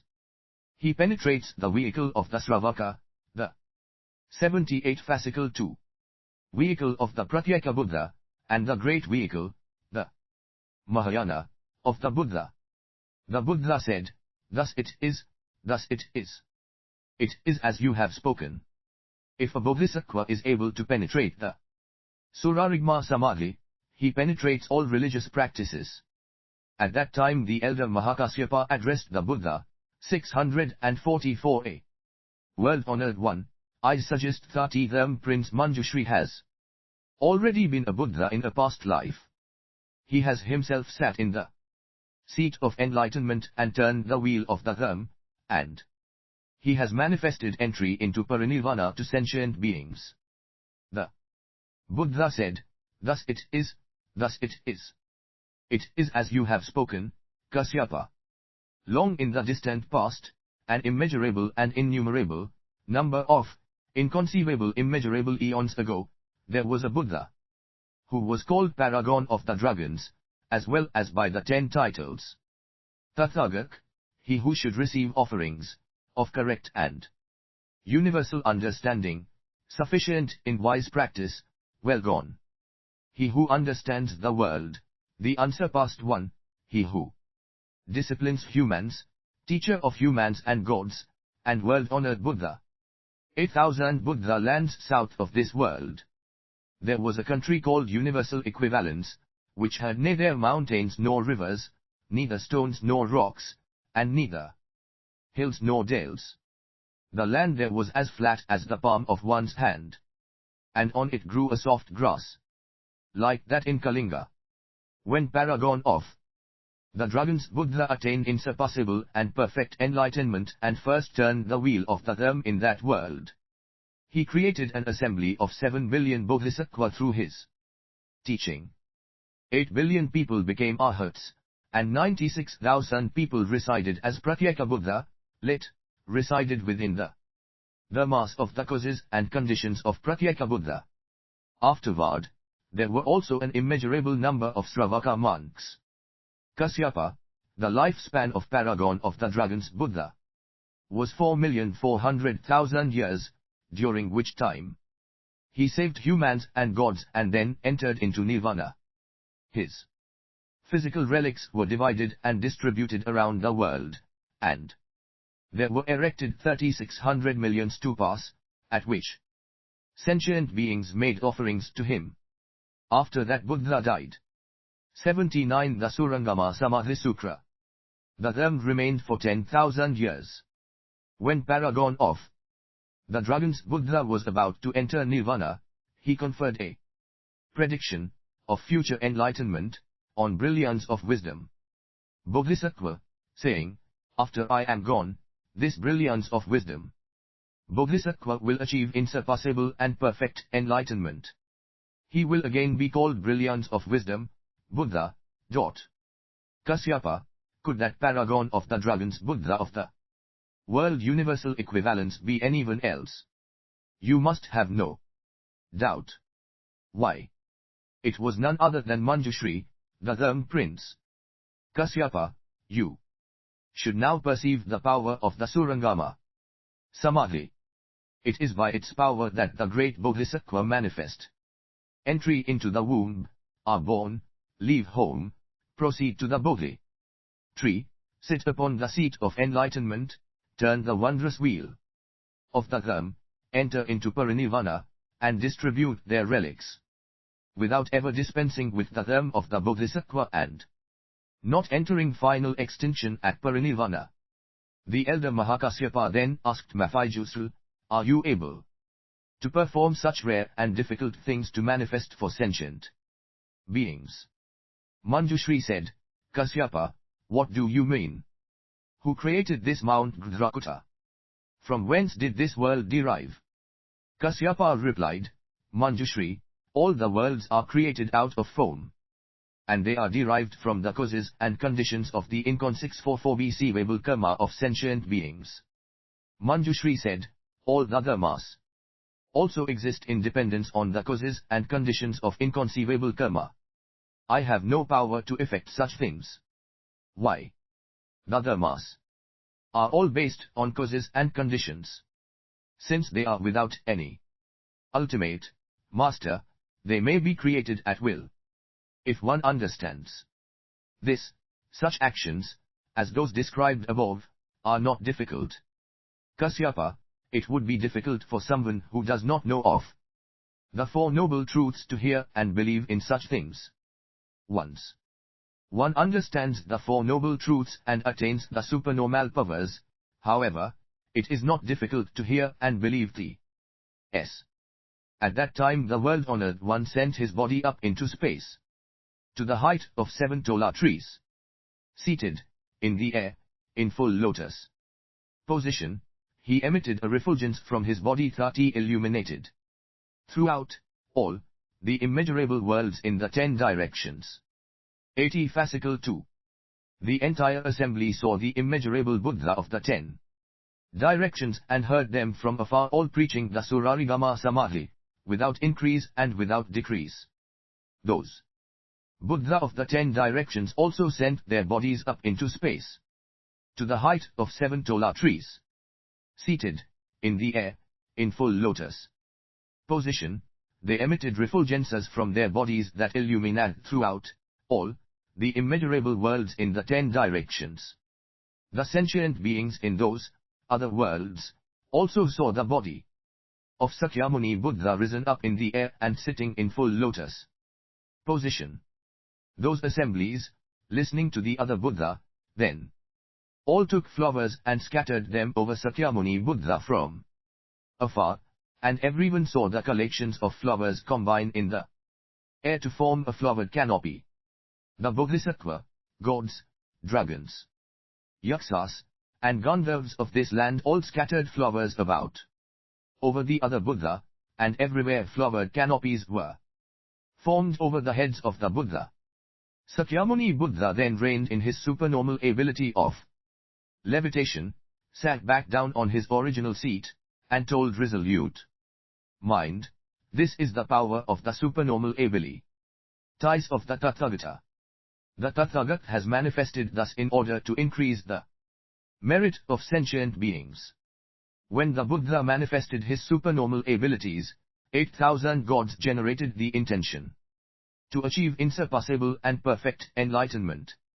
Also, as the preaching of the Surangama Samadhi was about to end, resolute mind and 500 other Bodhisattvas attained the Surangama Samadhi.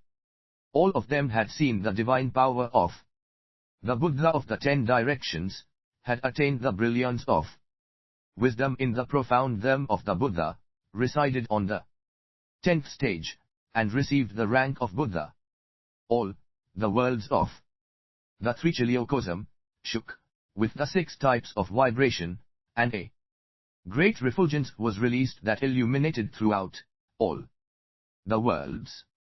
8,000 10,000 dancers performed at once, and the gods rained various types of flowers down from the sky. The Buddha then told Ananda, "You should accept this Surangama Samadhi, recite it, and preach it extensively for people." Indra king holding Mount Sumeru then said to the Buddha, 81 The Surangama Samadhi Sutra. World-honored one, there is a limit to Ananda's wisdom and memory.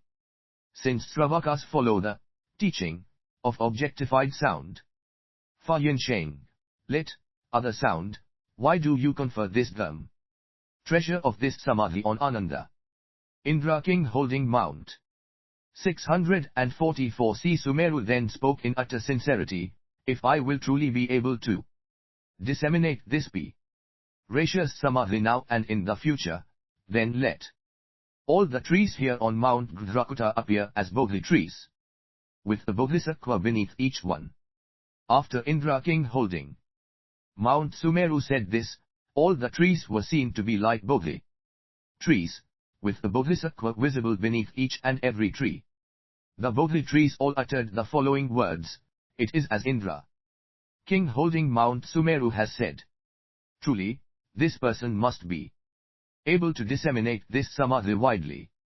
At that time the gods, dragons, yakshas, and Gandharvas addressed the Buddha in unison, saying, "World-honored one, even if your lifetime were an entire eon, you should do nothing other than preach the Surangama Samadhi, rather than preaching the Dharma for people using the vehicle of the Sravakas, even though you preach the Dharma for each and every one so that you are always able to save sentient beings, just as at the time of your first turning of the wheel of the Dharma, it would be better if you were to save people by preaching this Surangama Samadhi.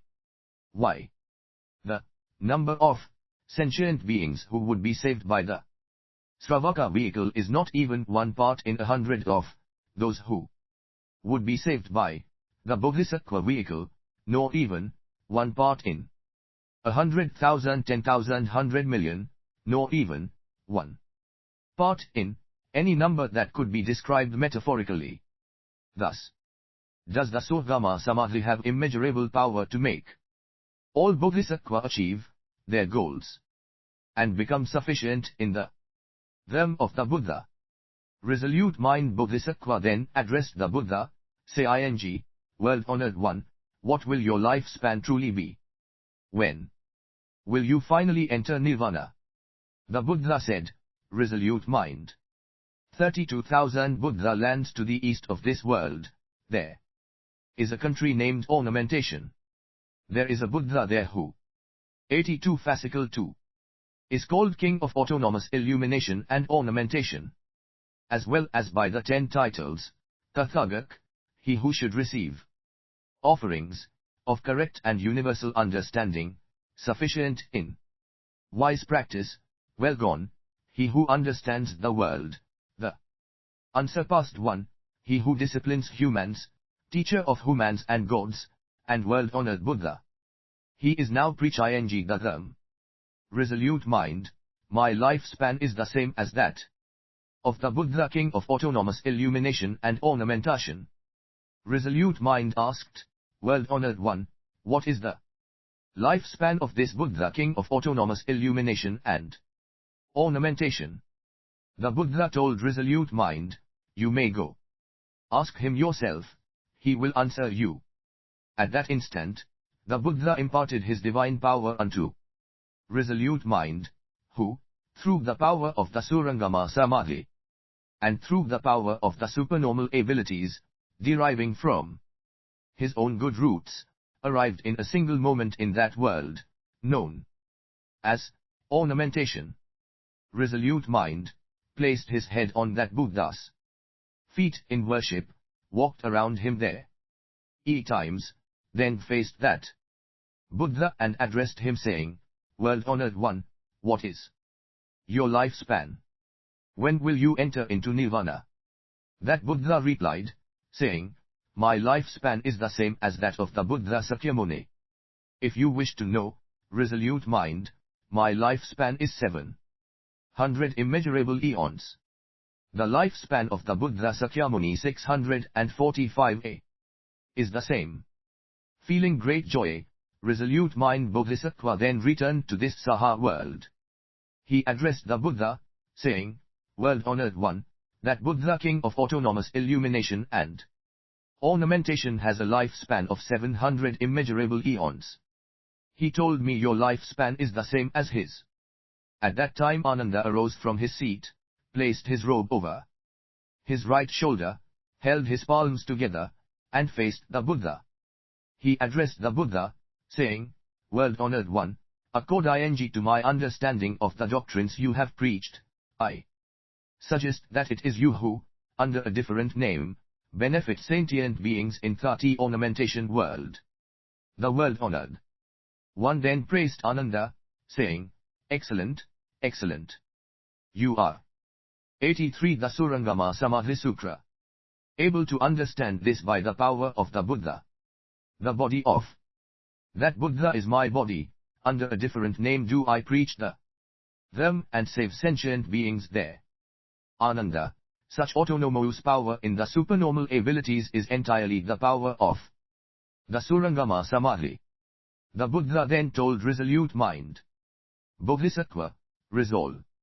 Youth mind, because of this, you should understand that my lifespan is 700 immeasurable eons, after which I will finally enter into Nirvana.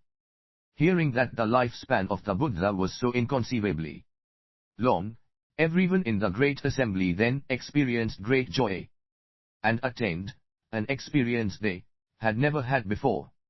They addressed the Buddha, saying, World-honored one, the divine power of the Buddha is utterly unprecedented. All of their activities, practices, are inconceivable. You manifest such a brief lifespan in this world, yet your real lifespan is 700 immeasurable eons. World-honored one, we beseech you to allow all sentient beings to have inconceivably long lifespans such as this. The world-honored one then said to resolute mind once again.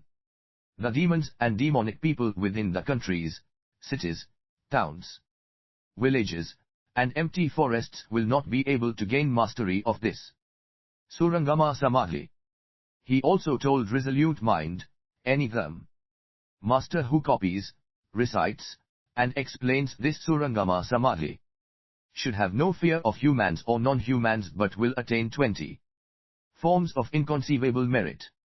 What are these 20 forms of inconceivable merit? They are inconceivable wisdom, inconceivable sagacity, inconceivable expedient means, inconceivable discrimination, inconceivable wisdom in the them, farming, inconceivable learnings, inconceivable teachings, famine, inconceivable memory, of a anything, at will, inconceivable power in the supernormal abilities, inconceivable discrimination of the words of sentient beings, inconceivable profound understanding of the longings of sentient beings, inconceivable attainment of vision of the Buddha, inconceivable hearing of the Dharmas, inconceivable 645b able teaching of sentient beings, inconceivable autonomous mastery of Samadhi, inconceivable creation of pure lands, inconceivable 84 fascicle 2. Most wondrous physical form, inconceivable autonomous mastery of merit, inconceivable cultivation of the perfections, and inconceivable attainment of the them of the Buddha without regression. These are the 20.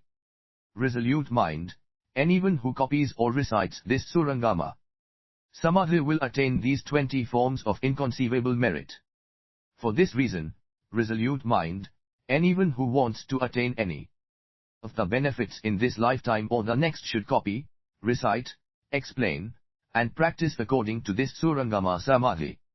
Resolute mind, if good men and women seeking the enlightenment of Buddhahood and engaged in the 10,000 eons of diligent cultivation of the 6 perfections hear this Surangama Samadhi, are able to accept it in faith without becoming discouraged, and are not upset or frightened by it, the blessings accruing from this will surpass those of anything else, and they will rapidly attain insurpassable and perfect enlightenment.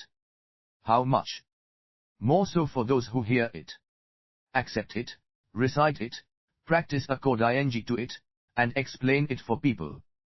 Any bodhisattva who wishes to hear the inconceivable them of the Buddha without being upset or frightened, who wishes to realize his own understanding of all the dharmas of the Buddha without being dependent on any other teaching, should cultivate and practice this Samadhi.